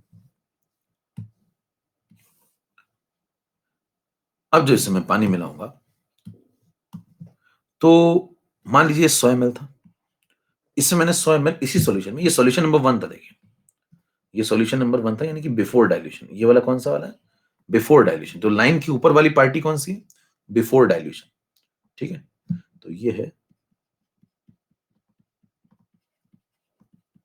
बिफोर डाइल्यूशन, क्लियर, लाइन के ऊपर वाली। अब लाइन के नीचे वाली कौन सी बताना, आफ्टर डाइल्यूशन, आफ्टर डाइल्यूशन। तो जब डाइल्यूशन आप करेंगे तो होगा क्या, 100 ml मान लो पानी मिला दिया मैंने इसमें, तो इसमें जब सॉल्यूशन में मैंने पानी मिलाया तो मान लो इसमें 100 ml पानी और डाल दिया, 100 ml पानी और डाल दिया तो भाई साहब ये हो गया मान लो 200 ml, है ना। अब ये कितना हो गया 200 ml, इसमें भी 100 ml पानी मिला दो, ये भी मान लीजिए हो गया 200 ml। फिर हमने चेक किया कि भाई साहब आयंस पे कुछ फर्क पड़ा क्या, तो आप कहेंगे क्योंकि ये पहला वाला स्ट्रॉन्ग इलेक्ट्रोलाइट है, तो इसकी जो 200 100 ml में जितने आयन थे, आप इसे पानी में मिला दोगे तो भी उतने ही आयंस रहेंगे। तो आप कहेंगे इसके आयंस तो वही है 50,000, इनके आयन पे कोई खास फर्क नहीं पड़ा। लेकिन जब इसमें आयंस चेक किए तो पता लगा वो बढ़ गए। तो मान लीजिए उदाहरण के तौर पे थोड़े ज्यादा हो गए, 60,000 आयन हो गए। डबल नहीं हो जाएंगे, ध्यान दीजिए, डबल करने पे, वॉल्यूम को डबल करने पे आयंस डबल नहीं हो जाते, क्योंकि अल्फा डबल थोड़ी हो जाता है। Alpha proportional to under root of dilution है। उससे कुछ कुछ आइडिया लिया करके एक एग्जाम्पल लिया गया है। तो मान लीजिए यहाँ बढ़े लेकिन डबल नहीं हो गए, 50 के 1 लाख नहीं हो गए, 60,000 हो गए। समझ पा रहे हैं? 50 के 60,000 कर लीजिए, कुछ ऐसा कर लीजिए, लेकिन 1 लाख मत करिए। तो एग्जाम्पल के तौर पर मैंने मान लिया 200 में मान लो 60,000 हो गए। अब चेक करो, अब चेक करोगे तो क्या करोगे, कहोगे ठीक है ओवरऑल कंडक्टेंस को पहले चेक करते हैं, है ना। पहले हम लोग ओवरऑल कंडक्टेंस को चेक करते हैं, एक एक करके आप पॉइंट क्लियर करते हैं। देखिए स्ट्रॉन्ग इलेक्ट्रोलाइट में जब आप पानी मिलाते हैं तो जो ओवरऑल कंडक्टेंस होता है, ओवरऑल कंडक्टेंस जब भी आप देखेंगे तो पूरे सॉल्यूशन का देखेंगे, ठीक है।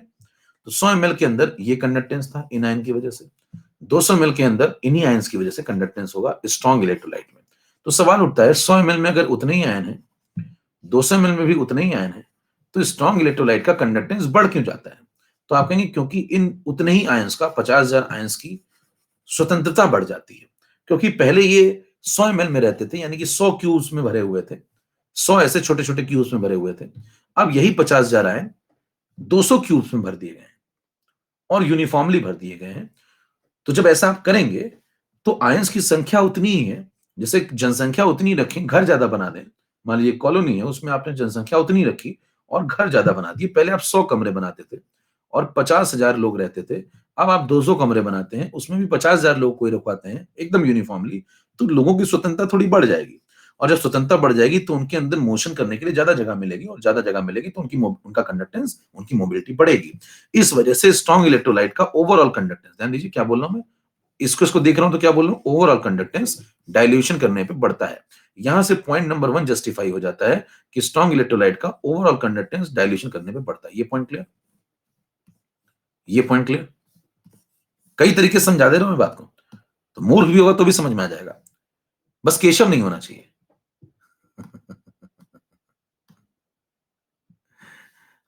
अब सुनो मेरी बात, अब देखना ये पॉइंट क्लियर। अब क्या करेंगे, यहां पे आइए, जब आप वीक इलेक्ट्रोलाइट में बात करेंगे, है ना, तो वीक इलेक्ट्रोलाइट में आप क्या कहेंगे, 100 ml के अंदर, है ना, 100 ml के अंदर 50,000 आयन थे। तो 100 ml के अंदर 50,000 आयन की वजह से कंडक्टेंस था, जब आपने पानी मिला दिया तो वो 200 ml हो गया, और अब उसके अंदर 50,000 की जगह 60,000 आयन हो गए। तो बताइए क्या 10,000 नए आयंस की एंट्री होगी, 10,000 नए आयंस की एंट्री होगी।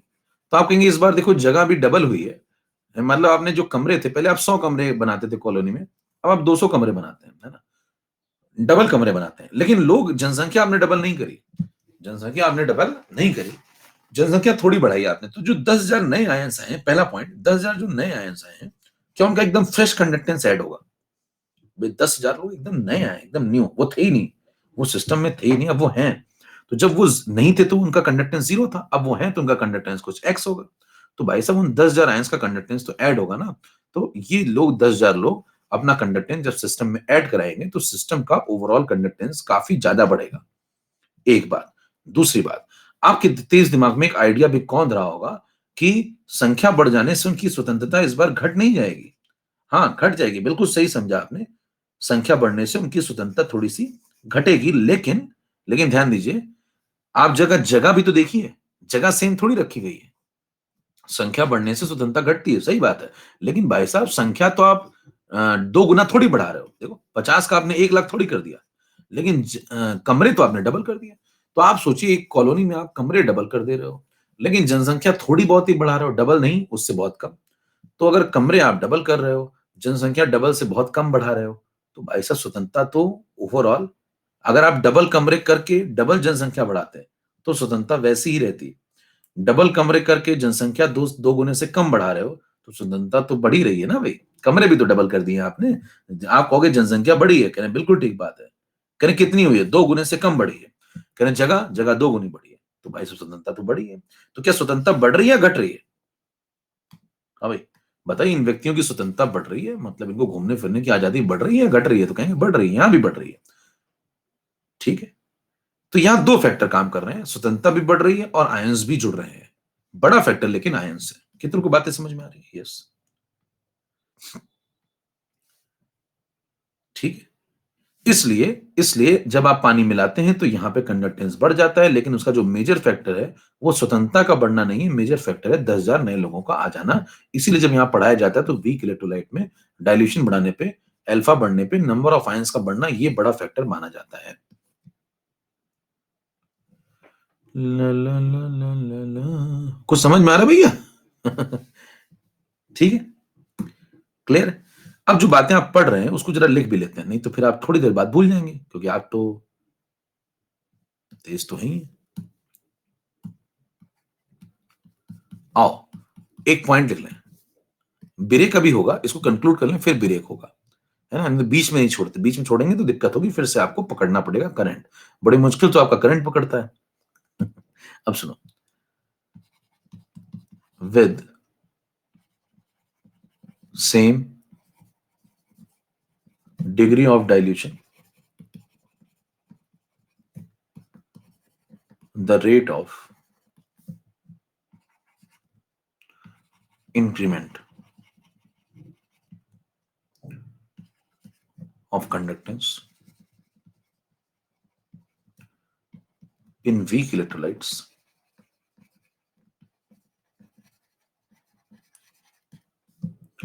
is greater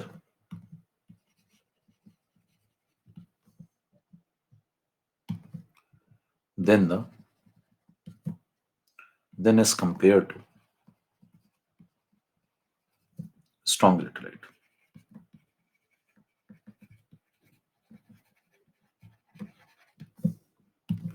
आपको बताना ये है, ये वीक इलेक्ट्रोलाइट है, की पॉइंट ये है, स्ट्रॉन्ग इलेक्ट्रोलाइट है, यहां ग्रेटर लिखा हुआ है, सेम डिग्री ऑफ डाइल्यूशन का जिक्र हुआ है, रेट ऑफ इंक्रीमेंट की बातें हो रही हैं और कंडक्टेंस में हो रही हैं।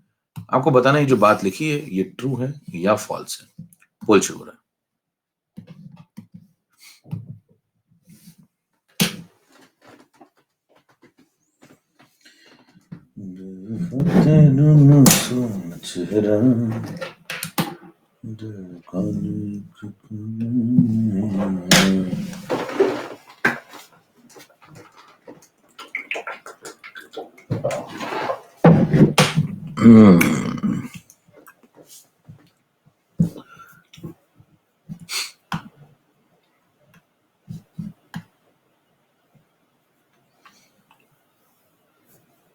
मोहित नायक, पुन्नू, सुमित,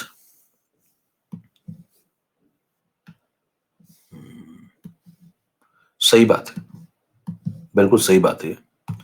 तो आप कहेंगे करेक्ट स्टेटमेंट। ध्यान दीजिए, अब यहां पे देखिए गहराई आ जाती है। जब आप सेम डिग्री ऑफ डाइल्यूशन करते हैं, 2 गुना 3 गुना कुछ भी ऐसा सेम डिग्री, तो जो इंक्रीमेंट होता है कंडक्टेंस में वो दोनों में होता है, वीक में भी स्ट्रॉन्ग में भी, लेकिन रेट ऑफ इंक्रीमेंट वीक में ज्यादा होता है, मतलब वीक के बढ़ने की दर ज्यादा होती है बजाय स्ट्रॉन्ग के। ये बात आप यहां समझा सकते हैं। देखिए, वीक में जो बढ़ने की दर है, ओवरऑल कंडक्टेंस की बात कर रहा हूं मैं ना, वो ज्यादा इसलिए होती है क्योंकि इसमें बड़ा फैक्टर काम कर रहा है। बड़ा फैक्टर है 10,000 नए लोगों की एंट्री होना। तो 10,000 नए लोगों की एंट्री होने से यहाँ कंडक्टेंस काफी ज्यादा बढ़ जाता है, यानी कि रेट ऑफ इंक्रीमेंट जो है, मतलब इसका मतलब ये, मैं ये नहीं कह रहा हूं कि वीक का कंडक्टेंस स्ट्रॉन्ग से ज्यादा हो जाएगा। ध्यान दीजिए, शब्दों का इस्तेमाल समझिए।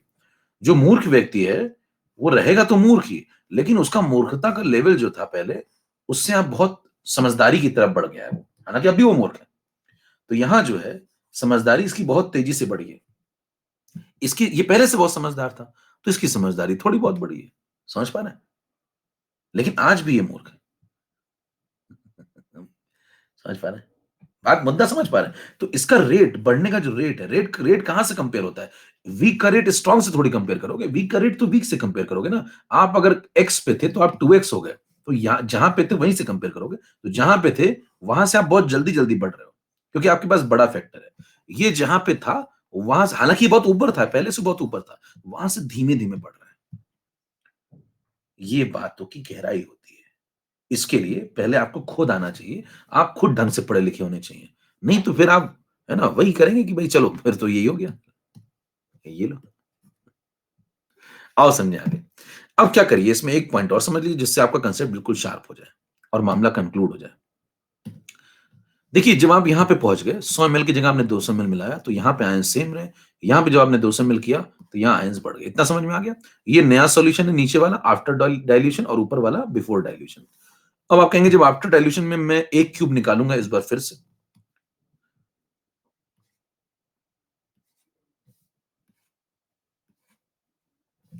आफ्टर डाइल्यूशन में जब मैं 1 क्यूब बाहर निकालूंगा,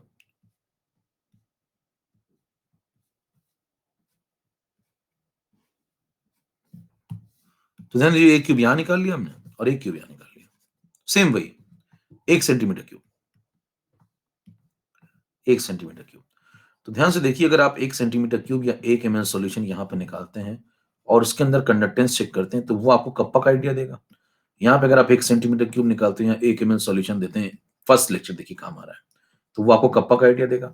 जरा चेक करिए जो नया सॉल्यूशन है उसमें अगर आप 1 सेंटीमीटर क्यूब निकालते हैं इसमें से, तो 200 के अंदर आपको 50,000 मिले तो 1 एमएल के अंदर कितने मिलेंगे? 200 डिवाइड कर दें, यहाँ पे डिवाइड बाय 200, डिवाइड बाय 200 करेंगे तो 2 जीरो कट गए और डिवाइड बाय 2 तो 500 बाय 2 यानी कि 250।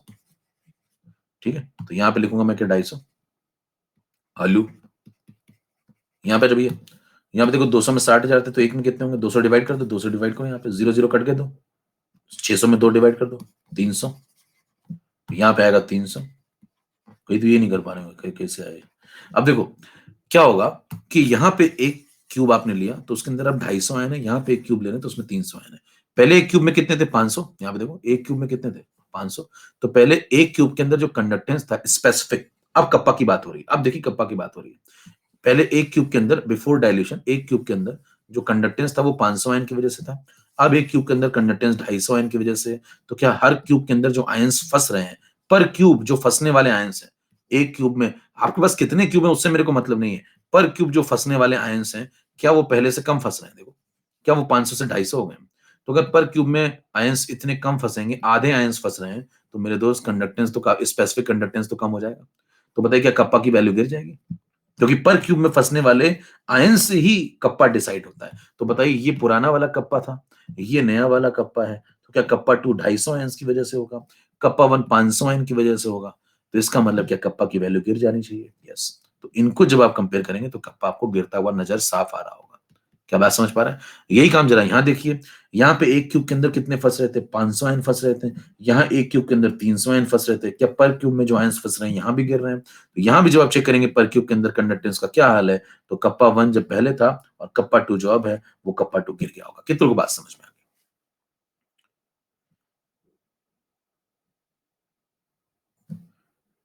अरे कीबोर्ड तो तोड़ दिया करो, बात अगर समझ में आ गई। इसलिए देखिए यहाँ पे जो आप लिखते हैं, यहाँ पे जो आप लिखते हैं तो आप कहते हैं कि डाइल्यूशन बढ़ने पे कंडक्टेंस तो बढ़ता है, लेकिन स्पेसिफिक कंडक्टेंस गिरता है। डाइल्यूशन बढ़ने पे ओवरऑल कंडक्टेंस तो बढ़ता है लेकिन स्पेसिफिक कंडक्टेंस गिरता है। बात समझ में आ गई? क्लियर? ओके। नहीं, ये पूरा कंक्लूड करके ब्रेक देंगे, ब्रेक बीच में नहीं देंगे। पहले बता दूं, जिसको जाना है वो जा सकता है। ठीक है, तो कंक्लूड करके ब्रेक देंगे, बीच में नहीं देंगे। ठीक है, तो अब देखिए यहां तक बात पहुंच गई, यहां तक बात क्लियर सबको? तो यानी कि कप्पा भी क्लियर। अब बताइए कितने पॉइंट आप पहुंच गए बिल्कुल क्लैरिटी के साथ आके, कितने पॉइंट दिमाग में आ गए? Strong electrolyte, weak electrolyte, dilution में कंडक्टेंस बढ़ता है, क्लियर। स्पेसिफिक घटता है, क्लियर। क्या इतने पॉइंट जितने में मैं घेरा बनाता जा रहा हूं वो पॉइंट सब क्लियर? अब सिर्फ 2 पॉइंट बचे, अब सिर्फ 2 पॉइंट बचे, मोलर और इक्विवेलेंट। क्लियर? अब मोलर इक्विवेलेंट को और कंक्लूड कर लेते हैं, बात खत्म हो जाएगी। देखिए मोलर इक्विवेलेंट को आप समझाने के लिए क्या करिए, एक और पॉइंट ऐड कर लेते हैं पहले तो यहाँ पे, फिर आते हैं उस पर।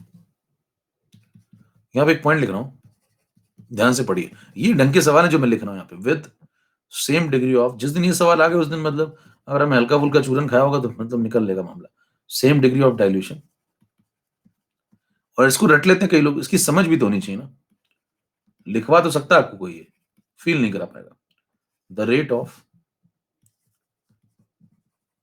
Decrement in kappa is more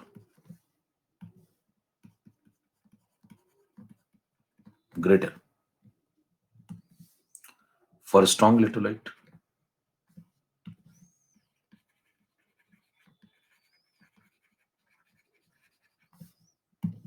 in comparison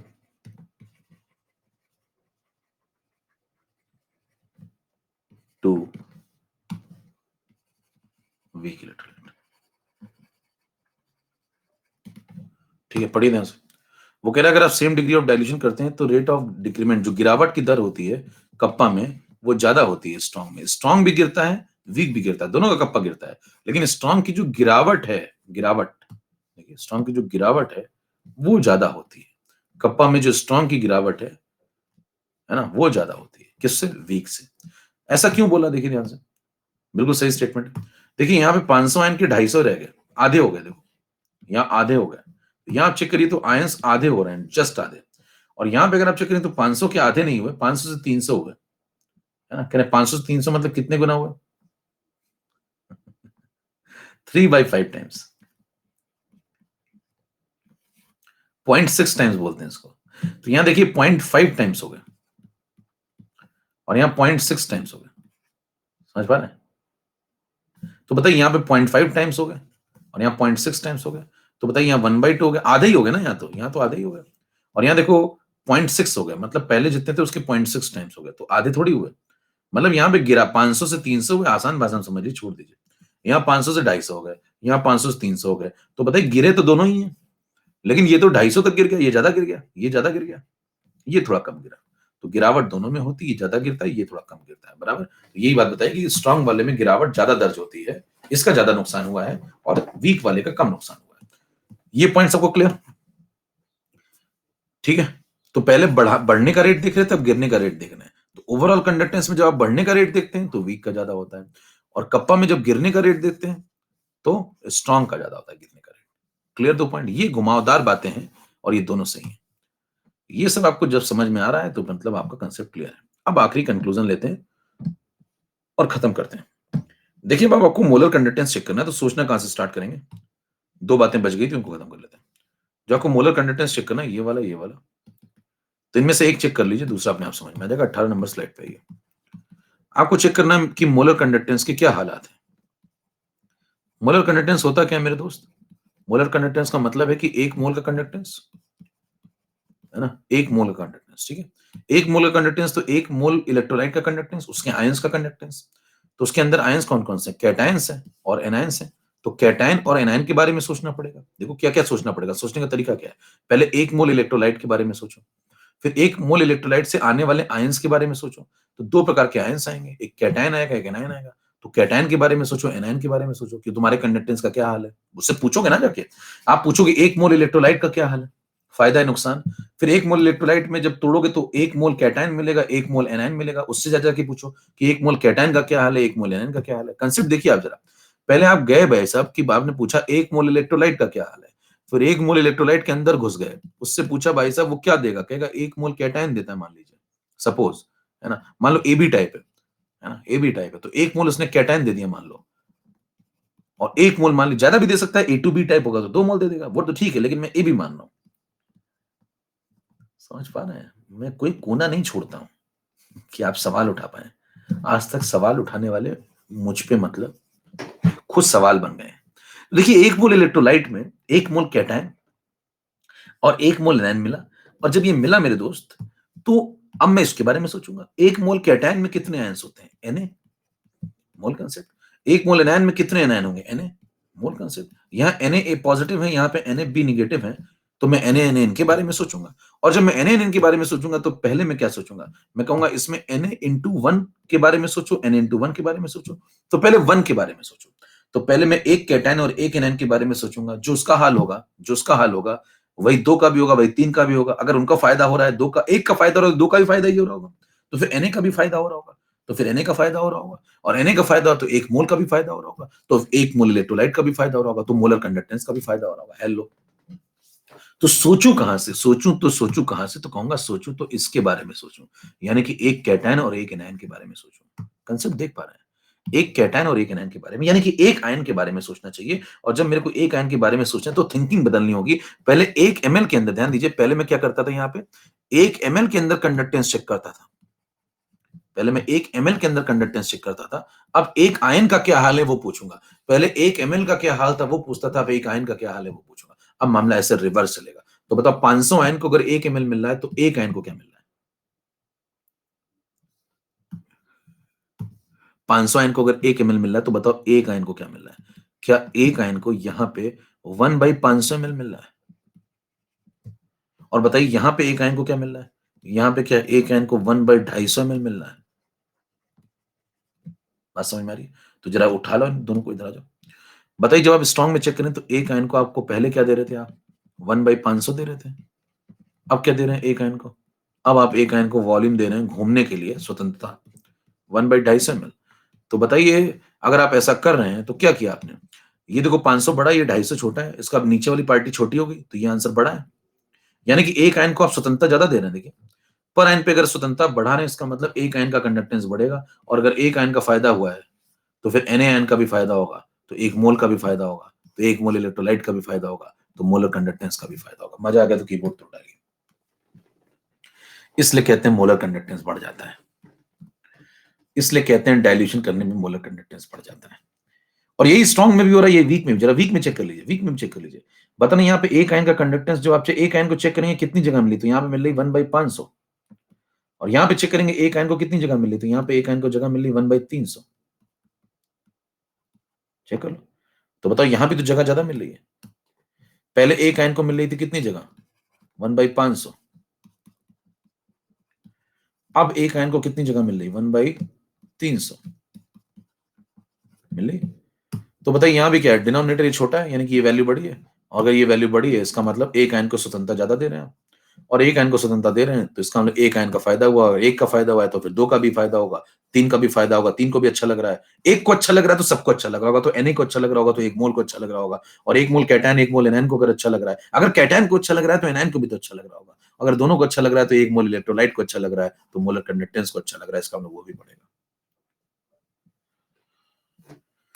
concept देखिए साहब, कंसेप्ट देखिए। इतनी गहराई तक आपको कंसेप्ट कहीं मिल जाए उसी दिन इस्तीफा दे दूंगा।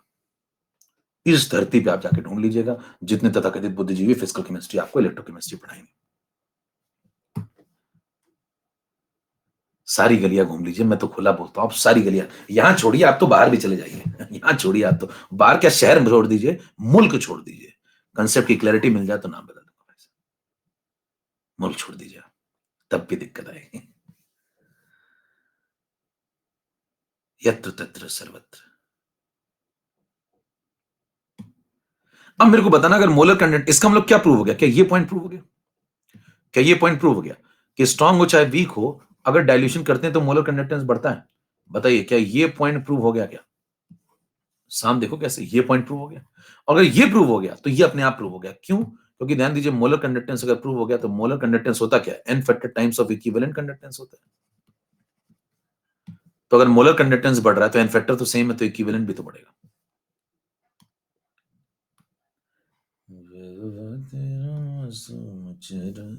समझ में आ रही बात? अगर मोलर बढ़ेगा मेरे दोस्त तो इक्विवेलेंट भी तो बढ़ेगा। मोलर और इक्विवेलेंट में कन्वर्जन फैक्टर लगा दो, एन फैक्टर तो कांस्टेंट है, डाइल्यूशन करने से एन फैक्टर थोड़ी बदल जाता है। ये बढ़ेगा तो फिर ये भी बढ़ेगा।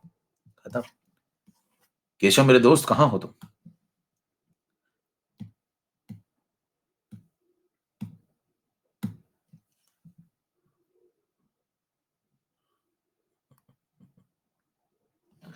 लास्ट कंक्लूजन वाली बात सुनिए और निकल लीजिए, उसके बाद हम लोग ब्रेक की तरफ निकल लेते हैं। कंक्लूजन वाली लास्ट बात मैं आपको दे रहा हूं।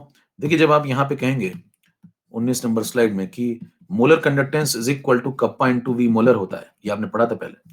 तो अब आप यहाँ चेक करिए, तो जब आप डाइल्यूशन करते हैं ऑन डाइल्यूशन तो आपने बोला कि सारे कंडक्टेंस बढ़ते हैं, केवल कप्पा घटता है, यानी कि कप्पा घट गया।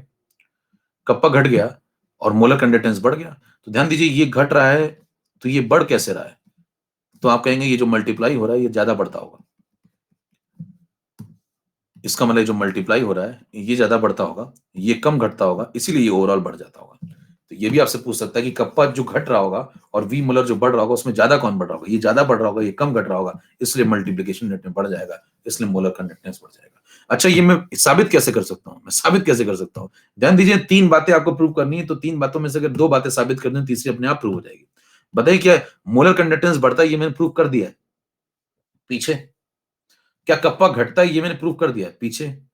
तो फिर ये ज्यादा बढ़ेगा, ये मैंने प्रूव कर दिया है आगे। बेवफा तेरा मासूम चेहरा। अब यहां पे ब्रेक लेते हैं मेरे दोस्त, सोचने के तरीके बदल डालिए।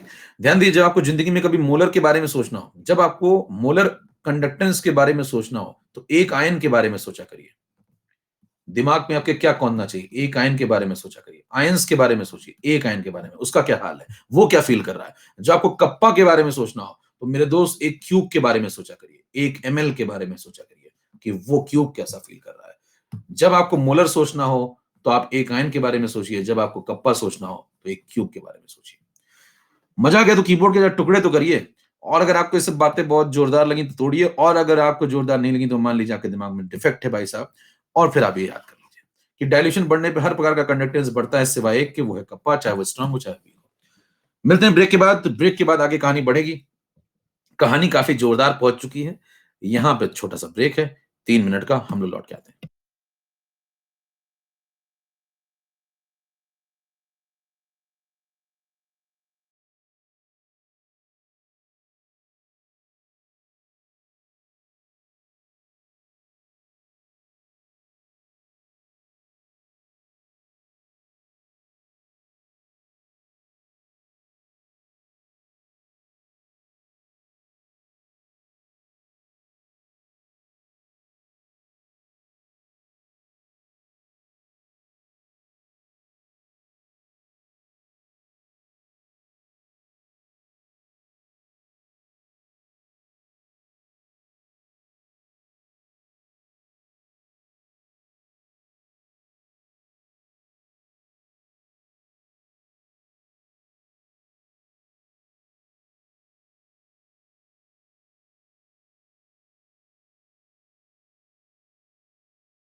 अभी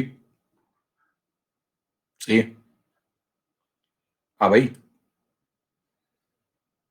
चलो कंक्लूड हो गई बात पूरी। 20 नंबर पे आइए। तो सोचने का तरीका सेट करिए दिमाग में। जब भी जिंदगी में आपको मोलर कंडक्टेंस के बारे में सोचना हो तो एक आयन के बारे में सोचिए, जब कप्पा के बारे में सोचना हो तो 1 ml के बारे में सोचिए। कंसेप्ट अपने आप खुल जाएगा। करें मेरे पास तो टाइम है नो के बारे में सोचने का।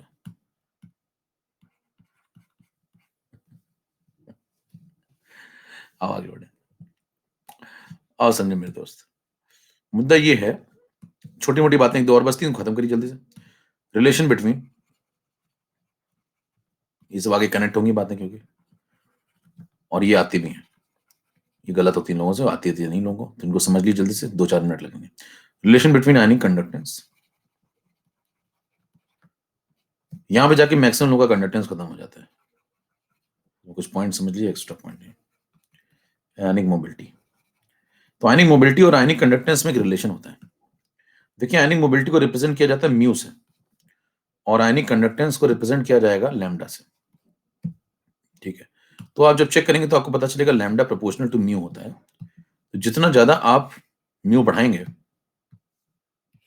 उतना ज्यादा लैम्डा बढ़ेगा। मतलब जितना आप आयनिक मोबिलिटी बढ़ाएंगे, आयंस की स्वतंत्रता बढ़ाएंगे, उतना कंडक्टेंस सिस्टम में बढ़ेगा। जब यहाँ पे ये फॉर्मूला लगाया गया तो ये फॉर्मूला दोनों के लिए वैलिड होता है, कैटायन के लिए भी और एनायन के लिए भी। और इसी फॉर्मूले से, इसी कंसेप्ट से बाकी चीजें निकाली गई, डेटा वगैरह। तो जब आप इसको कैटायन पे लगाएंगे तो आप लिखेंगे lambda C is equal to, या लैम्डा सी पहले प्रोपोर्शनल लगा लो, lambda C proportional to mu C. और जब आप इसको एनायन पे लगाएंगे तो आप लिखेंगे lambda C proportional to mu A, lambda A proportional to mu A. ठीक है, अच्छा फिर आप क्या करें, इन दोनों को जब चेक किया गया कि तमाम आयंस लिए गए, कोई Na प्लस कोई K प्लस, तो उनके बीच में जब ये रिलेशन सेट हुआ, ये बढ़ने पे ये बढ़ रहा था, ये डबल हो रहा था, ये डबल हो रहा था, फिर बीच में एक गैप आया, इसकी वैल्यू और इसकी वैल्यू के बीच में एक कांस्टेंट ढूंढा गया। कांस्टेंट कैसे ढूंढते हैं, डेटा कलेक्ट कर लेंगे, फिर एक कांस्टेंट बीच में क्या गैप आ रहा है, बार बार मल्टीप्लाई क्या करने पे यह वैल्यू आ रही है, या इसमें क्या मल्टीप्लाई करने पे ये आ रही है, वो कांस्टेंट ढूंढ लेंगे। तो वो कांस्टेंट जो बार बार पता चला, उसकी वैल्यू आई 96500। और जब उसकी वैल्यू आई 96500 तो उसको आगे चल के बोला गया 1 फैराडे। कुछ समय बाद आपकी जिंदगी में फैराडे जब आएगा तो ये बात आपको और समझ में आएगी, उसको 1 फैराडे बोला गया, फैराडे का क्या मतलब होता है। तो यहाँ पे जब कांस्टेंट ढूंढा गया तो उसकी वैल्यू आई 96500, यहाँ पे कांस्टेंट लगाया गया एफ, जिसकी वैल्यू थी 96500, और फॉर्मूला आया lambda C is equal to F times mu C, और यहाँ पे फॉर्मूला आया lambda A is equal to F times mu A. इस फॉर्मूले पे एक बार सवाल आया था, और जब सवाल आया था तो लोगों की जमानत जब्त हो गई थी। सवाल बिल्कुल स्ट्रेट फॉरवर्ड था। सवाल ये था, म्यूसी दिया गया था, नाम लिख के दिया गया था कि आयनिक मोबिलिटी इस पर्टिकुलर आयन की, ए प्लस कोई आयन है उसकी आयनिक मोबिलिटी ये है, और उस आयन का आयनिक कंडक्टेंस बता दो। ये सवाल था। अब जब ये सवाल आया था तो भाई साहब सबका कंडक्टेंस यहाँ पे जाके बुझ गया था, क्योंकि इसके आगे कोई कुछ पढ़ता ही नहीं है, और यहाँ पे आगे कहानी खत्म हो जाती। ज्यादा से ज्यादा थोड़ा बहुत ये सुन लेते हैं, पढ़ते तो ये भी ढंग से नहीं है। और उसके बाद देखिए, अगर ये बात आ गई, ये बात आ गई, या फिर ये बात आ गई जो भी मैंने आपको बताई, तो जमानत जब्त हो जाएगी, सारे चूरन की दुकानें बंद हो जाएंगी। तो यहाँ पे आप क्या बोलेंगे, वहां क्वेश्चन में दिया था कि आयनिक मोबिलिटी गिवन थी, और ये उसका जो आयनिक कंडक्टेंस था वो आपसे पूछा गया था, तो आपको करना सिर्फ इतना था कि जो आयनिक मोबिलिटी उसमें एफ मल्टीप्लाई करना था, और एफ के टर्म में आंसर पूछ लिया गया था, या 96500 मल्टीप्लाई करना था। जैसे इसमें ये मल्टीप्लाई करेंगे ये आपको मिल जाएगा। नंबर एक बात तो सीधा स्ट्रेट फॉरवर्ड यही सवाल आता है। दूसरी नंबर बात सुनिए, अगला पॉइंट ये होता है कि भाई साहब चलो ये समझ में आ गया कि कंडक्टेंस तब बढ़ेगा जब मोबिलिटी बढ़ेगी, तो मोबिलिटी कब बढ़ेगी, अगला पॉइंट है मोबिलिटी कब बढ़ेगी। तो जरा मोबिलिटी को डिफाइन करिए। 21,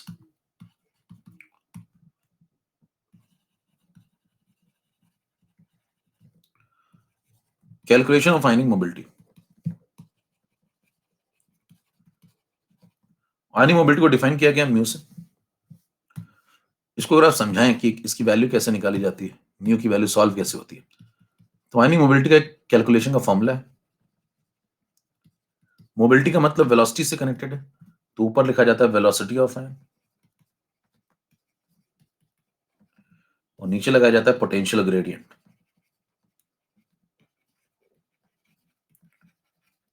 ध्यान समझिए, आयनिक मोबिलिटी को म्यू से रिप्रेजेंट किया गया, वेलोसिटी को वी से रिप्रेजेंट करिए, और जो पोटेंशियल ग्रेडियंट है उसको बोलते हैं वी बाई एल। अब उसकी चर्चा करते हैं, ये क्या होता है, पोटेंशियल ग्रेडियंट क्या होता है। चलो अब इसको समझने के लिए अगर आपको मोबिलिटी समझनी है तो वेलोसिटी समझनी पड़ेगी। वेलोसिटी तो चलो समझ में आती है आदमी को कि वेलोसिटी ऑफ आयन क्या होता है। अगर हमें मोबिलिटी समझनी तो बेसिकली हमें पोटेंशियल ग्रेडियंट समझना होगा। पोटेंशियल ग्रेडियंट क्या होता है? तो चर्चा अगली शुरू होने वाली पोटेंशियल ग्रेडियंट पे। पोटेंशियल ग्रेडियंट के बारे में एक लाइन समझ लीजिए, is equal to potential difference applied, potential difference applied divided by separation between electrode, separation between electrode. अब इसकी फील थोड़ी अगर लेनी है आपको, कंसेप्ट क्या है, तो नेक्स्ट स्लाइड पे चलिए। मान लीजिए आपने कंडक्टिविटी सेल बनाया जैसा पहले भी बनाते थे शुरुआत में, तो आपने एक पर्टिकुलर वेसल ले ली और इस पर्टिकुलर वेसल के अंदर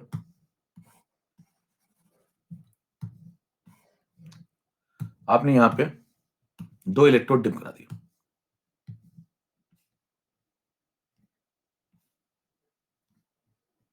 ये टेढ़ा बनाने के लिए टूल नहीं दिया अभी तक इन लोगों ने, ये काम करना चाहिए, ये वाला नहीं बनता जल्दी से।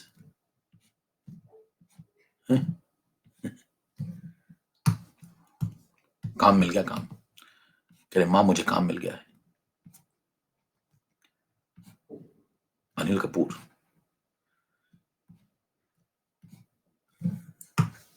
आओ समझे। अब देखो ये वी वोल्ट की आपने बैटरी लगा दी, वी वोल्ट की बैटरी, ठीक है। अब क्या हुआ, यहाँ पे 2 प्लेट लगा दी, इनके बीच की डिस्टेंस आपको बताई गई थी एल, जो आपने कंडक्टिविटी से शुरुआत में पढ़ा था। यहाँ पे आपने इलेक्ट्रोलाइट भर दिया, मान लो यहाँ डिप करके एकदम टॉप तक आपने इलेक्ट्रोलाइट भर दिया, इसके अंदर आयंस तैर रहे हैं,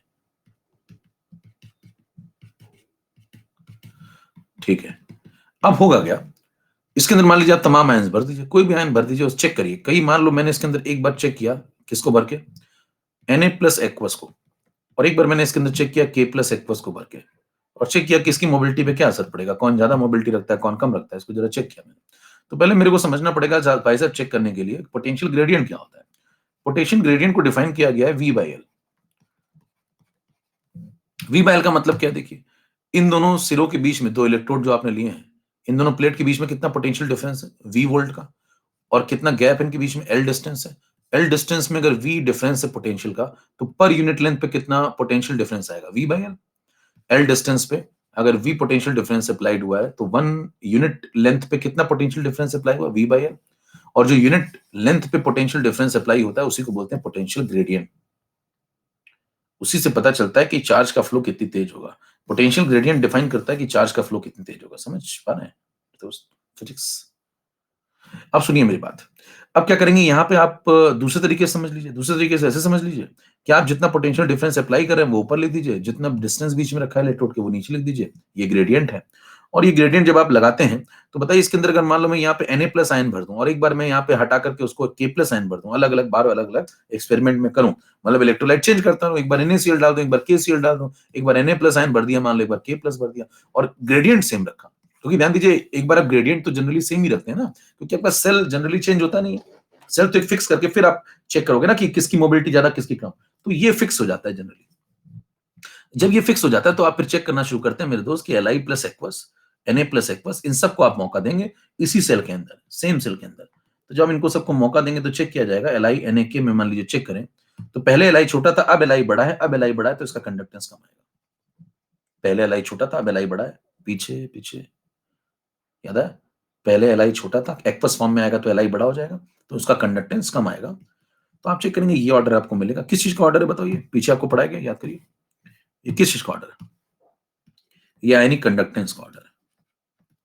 तो आपने कभी सोचा कि ये इसके डेटा निकाले गए होंगे? हाँ बिल्कुल डेटा निकाले गए होंगे। इनके डेटा कहां से आ जाते हैं, इनके डेटा कहां से आ जाते हैं, आप चेक करेंगे आगे चल के, आपको मैं पढ़ाऊंगा भी ये बात कि इनके डेटा कितने होते हैं। इसका जैसे 762 है, 791, 7.91, 7.62 कितना है, मतलब कितना है, इसका कितना है, इसका कितना है, तो आप चेक करेंगे इसका ज्यादा मिलेगा, इसका कम मिलेगा, इसका और कम मिलेगा। सबके डेटा है, डेटा कहां से आए, कंडक्टेंस के डेटा कहां से आए, तो मेरे दोस्त कंडक्टेंस के डेटा जो आए हैं ना वो यहां से आए।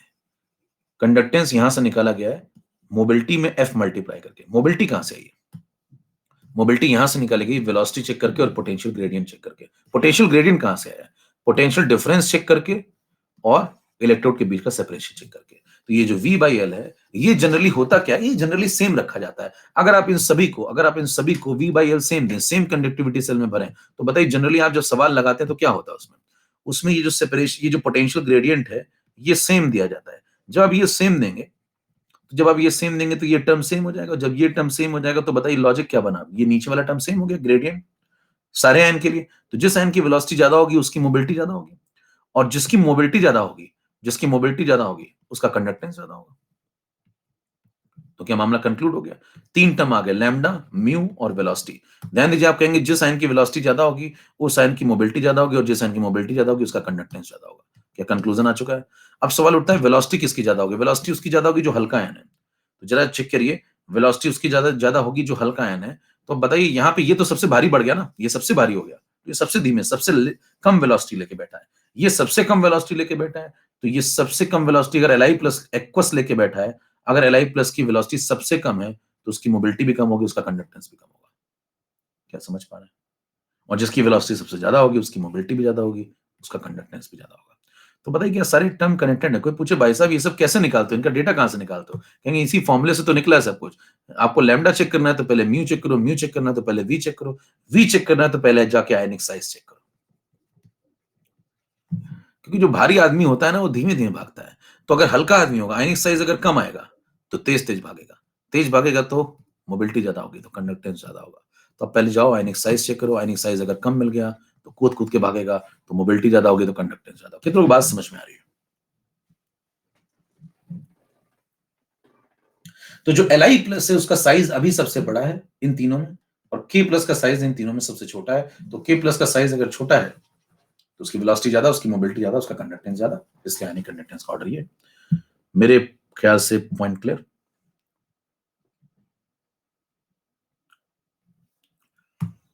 तो आप इन तीनों में K प्लस के लिए सुझाव दे सकते हैं कि K प्लस एक्वस फॉर्म में आयनिक साइज सबसे छोटा रखेगा इन तीनों में, इसलिए उसकी वेलोसिटी ज्यादा, इसलिए उसकी मोबिलिटी ज्यादा, इसलिए उसका कंडक्टेंस ज्यादा। क्लियर मामला? चल नेक्स्ट पॉइंट, 23 नंबर। अब यहाँ पे एक छोटा सा कंसेप्ट और आता है जिसको बोलते हैं ट्रांसपोर्ट नंबर। तो इसीलिए मैं आपसे कहता हूं मेरी क्लास करने के बाद आपको कहीं से कुछ भी पढ़ने की आवश्यकता नहीं है, आपको एनसीईआरटी खोल के भी नहीं देखनी है, मतलब उसका कवर देख लीजिए बस। फिजिकल केमिस्ट्री की मैं बात कर रहा हूं, बाकी आप बाकी लोगों से बात करें। फिजिकल केमिस्ट्री में आपको बोल रहा हूं कि आपको एनसीईआरटी का सिर्फ कवर भी नहीं देखना है, उसकी शक्ल तक नहीं देखनी है, और आपका सिलेक्शन हो जाएगा। क्योंकि कवर के अंदर क्या क्या वो सब मैं बता देता हूं।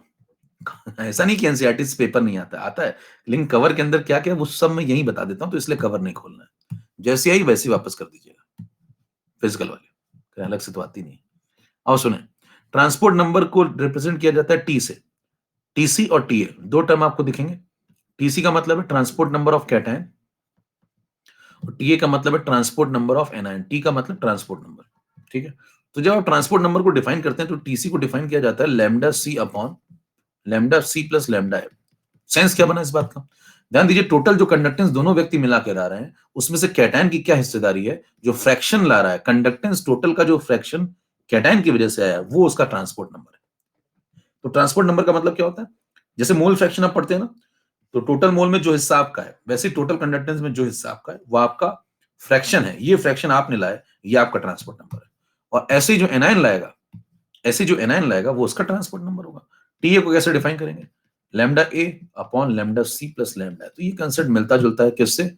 मोल फ्रैक्शन से। तो टोटल कंडक्टेंस में आपकी जो हिस्सेदारी है उससे ट्रांसपोर्ट नंबर निकल आता है। ये पॉइंट क्लियर होने चाहिए।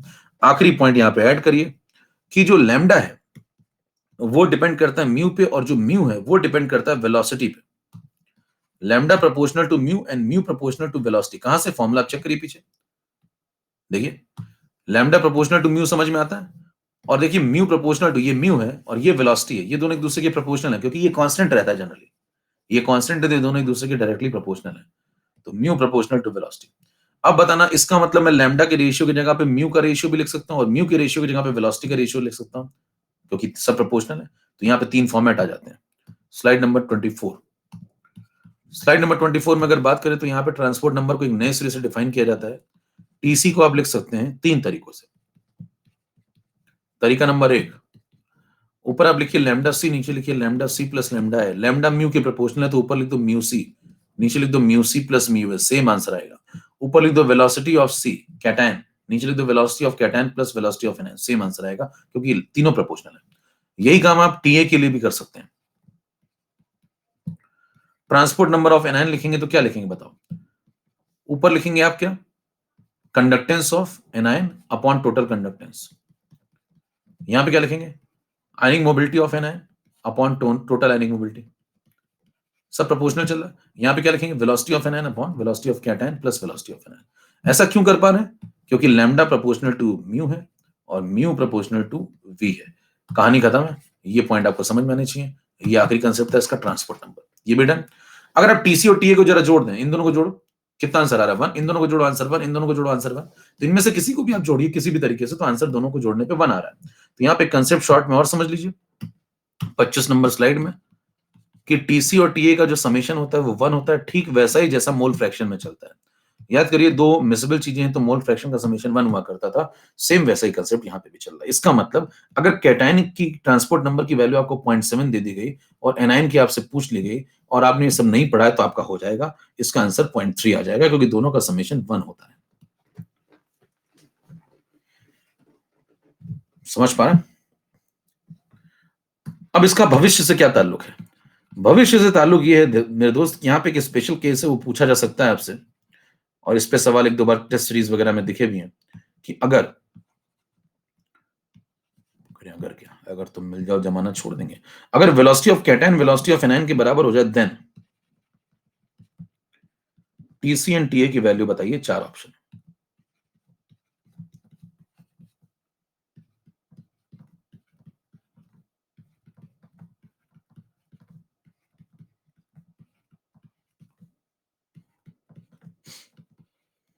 पोल स्टार्ट।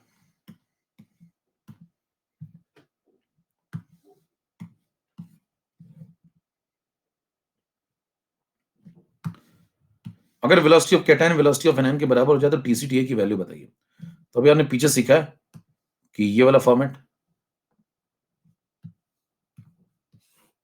यहां अगर बताना वीसी और वीए दोनों बराबर हो गए, तो वीसी को मान लो एक्स, तो वीए भी एक्स हो गया, तो ये हो गया x upon x plus x.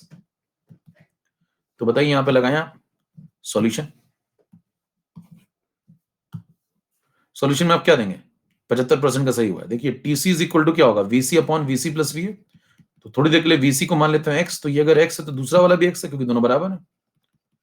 ये हो गया एक्स अपॉन 2x यानी कि 1/2, यानी कि ट्रांसपोर्ट नंबर 0.5 आएगा। और अगर ये वाला 0.5 आया तो ये भी तो 0.5 आएगा, क्योंकि दोनों का समेशन 1 होता है।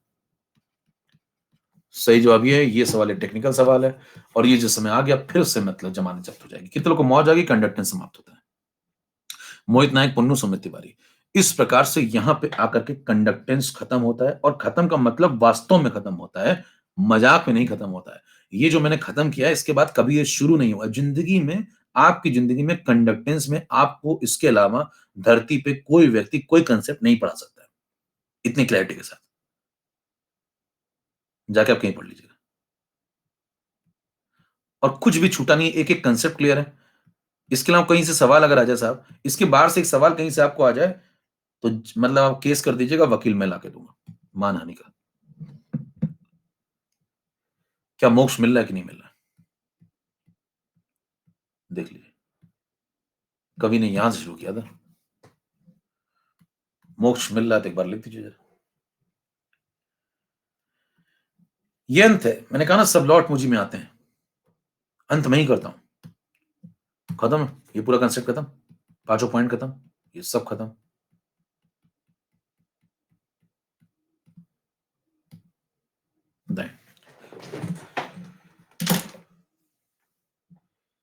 उसके बाद अब नया हिस्सा स्टार्ट होता है यहां से, जिसको बोलते हैं हम लोग सेल। पार्ट 2 स्टार्ट होता है।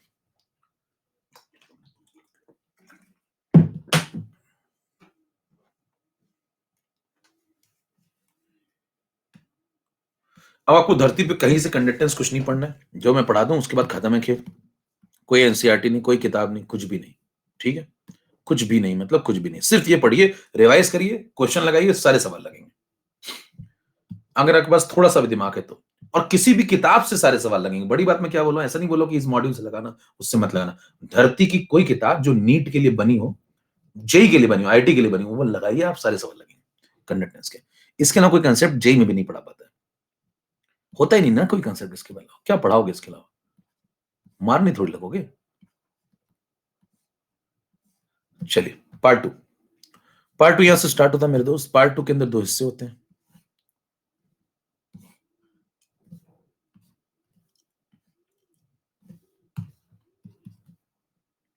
जो पहला हिस्सा है पार्ट टू का नाम है सेल। ठीक, अब हम लोग सेल शुरू करने जा रहे हैं। अभी तक हम लोग कंडक्टेंस पढ़ रहे थे और ये हमारा सेल शुरू हो रहा है। तो पहला जो सेल आपको पढ़ना है वो है इलेक्ट्रोकेमिकल सेल, और दूसरा जो आपको सेल पढ़ना है वो है इलेक्ट्रोलिटिक सेल। तो पहले दोनों में जरा अंतर समझ लेते हैं। इलेक्ट्रोकेमिकल सेल में क्या होता है, अब इसमें देखिए मोक्ष कैसे मिलता है, हर चीज में दिलाऊंगा आपको मोक्ष। अब मेरे कोई भी सब टॉपिक उठा के देख लीजिए, मैं पहले ही बोलता हूं आपको, किसी भी टॉपिक का कोई भी सब टॉपिक, कोई भी रैंडम क्लास उठा के देख लीजिए आप, तो आपको खेल उसी लेवल का मिलेगा, चाहे खेल कोई भी हो। यहां पे क्या होता है मेरे दोस्त, केमिकल एनर्जी इलेक्ट्रिकल एनर्जी में कन्वर्ट होती है,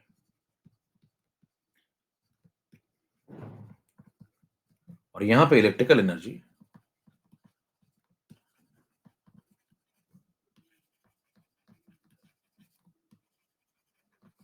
केमिकल एनर्जी में कन्वर्ट होती है।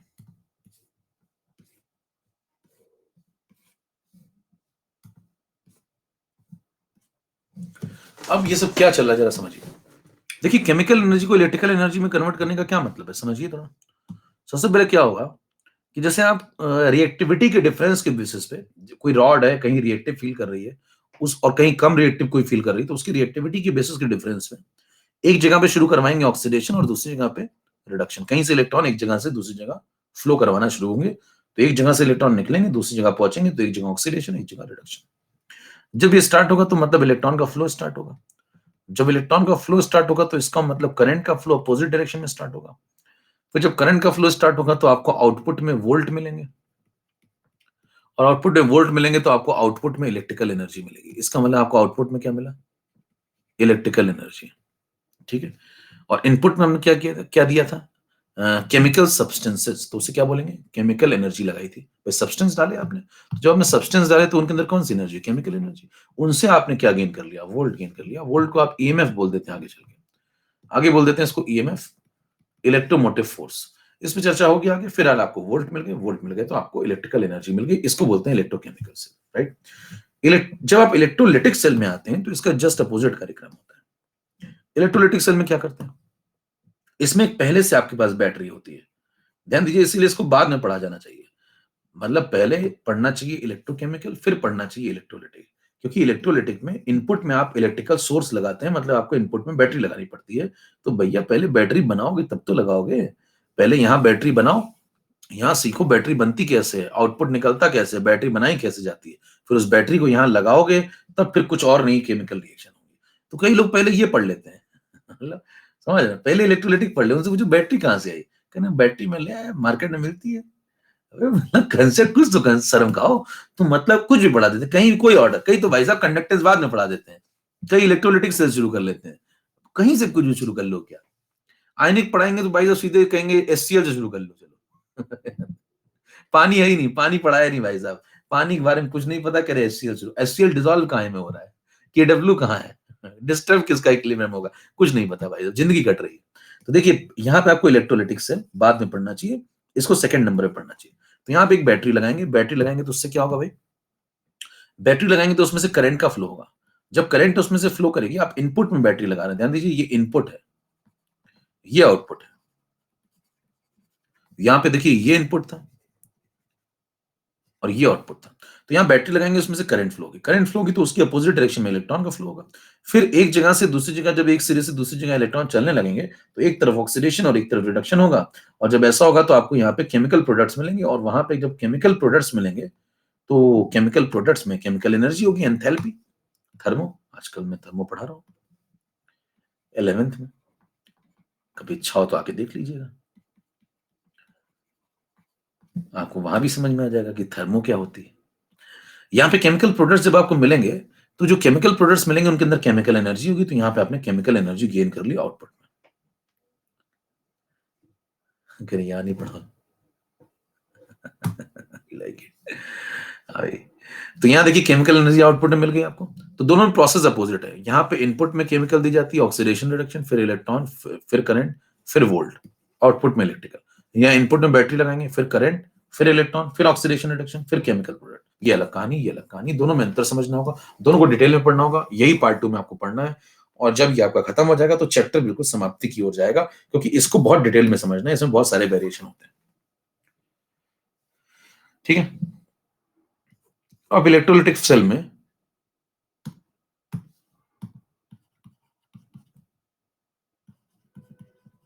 और इलेक्ट्रोकेमिकल सेल में जो आप पढ़ने जा रहे हैं वो है इलेक्ट्रोकेमिकल सेल। ठीक है। अब इसको हम लोग नेक्स्ट टाइम पे कंटिन्यू करेंगे। जनता पगला गई पागल हो गए भाई साहब। इसको बोलते हैं वोल्टाइक सेल। अब देख लीजिए, जैसा मैंने क्लास जिस तरीके से मैंने क्लास शुरू की थी उसी एंथुसियाज्म के साथ क्लास खत्म करो। मेरे अंदर आप कोई शिकन देख रहे हैं? मतलब उसी तरीके से मैं अभी भी, अगर मेरे को आप 2 घंटे बाद भी देखेंगे तो वही मिलेगा मेरे चेहरे पे जो 9 बजे था। समझ पा रहे हैं? अभी मैं कंसेप्ट उतनी तरीके से समझाऊंगा अगर पढ़ाऊंगा आगे तो। कह रहे मेरे भी गैल्वेनिक सेल। ठीक है। तो पढ़ाएं आगे क्या? तो इलेक्ट्रोकेमिकल सेल का दूसरा नाम होता है वोल्टाइक सेल, इसका तीसरा नाम है गैल्वेनिक सेल। इसका एग्जाम्पल होता है डैनियल सेल। ध्यान दीजिए, इसका एग्जाम्पल होता है डैनियल सेल। इसका नाम नहीं है, डैनियल एक आदमी का नाम था। तो डैनियल सेल एग्जाम्पल है, एग्जाम्पल। डैनियल ने क्या किया था? जिंक और कॉपर की रॉड से मिलकर के एक सेल बनाया था, जो कि एग्जाम्पल है, जो कि वर्क करता है इनकी तरह, इनके फंक्शन को फॉलो करता है। तो डैनियल एग्जाम्पल। तो एग्जाम्पल नेक्स्ट में बताएंगे, डैनियल को खोलेंगे। अगले टर्न पे मैं डैनियल की जान ले लूंगा भाई साहब। मतलब ऐसा डैनियल आपने जिंदगी में नहीं पढ़ा होगा। यकीन मानिए, आप आइए अगले टर्न पे, आपको मतलब इसमें भी मोक्ष मिलेगा। घुटने सूज जाएंगे आपके कहीं ना घुटना सूज गया क्लिक करा। ठीक है, निकल लो भैया, फटाफट निकलो, पीछे के रास्ते से भाग लो। अगले टर्न पे डैनियल मारा जाएगा गुरु। एकदम डैनियल को निपटा देंगे। पहले जिंदा करूंगा फिर मारूंगा इसको। पहले इसको जिंदा करूंगा फिर मारूंगा इसको। ठीक है। नेक्स्ट टर्न पे आइए। खुलासे होंगे, बहुत सारे ऐसे कंसेप्ट होंगे आपने जिंदगी में नहीं पढ़े होंगे। सॉल्ट ब्रिज के अंदर घुस जाऊंगा। सॉल्ट ब्रिज तो जो आप जितना आपने पढ़ा होगा आपको लगता होगा सॉल्ट ब्रिज आपको आता है। जब आप पढ़ेंगे तो आपको समझ में आ जाएगा कि आप गलत थे। तो आइए कनेक्शन मिलते हैं। चलिए, नमस्कार, जय भारत। और पकड़ लाइए गली मोहल्ले से सबको जिनको जिंदगी में डैनियल नहीं समझ में आया।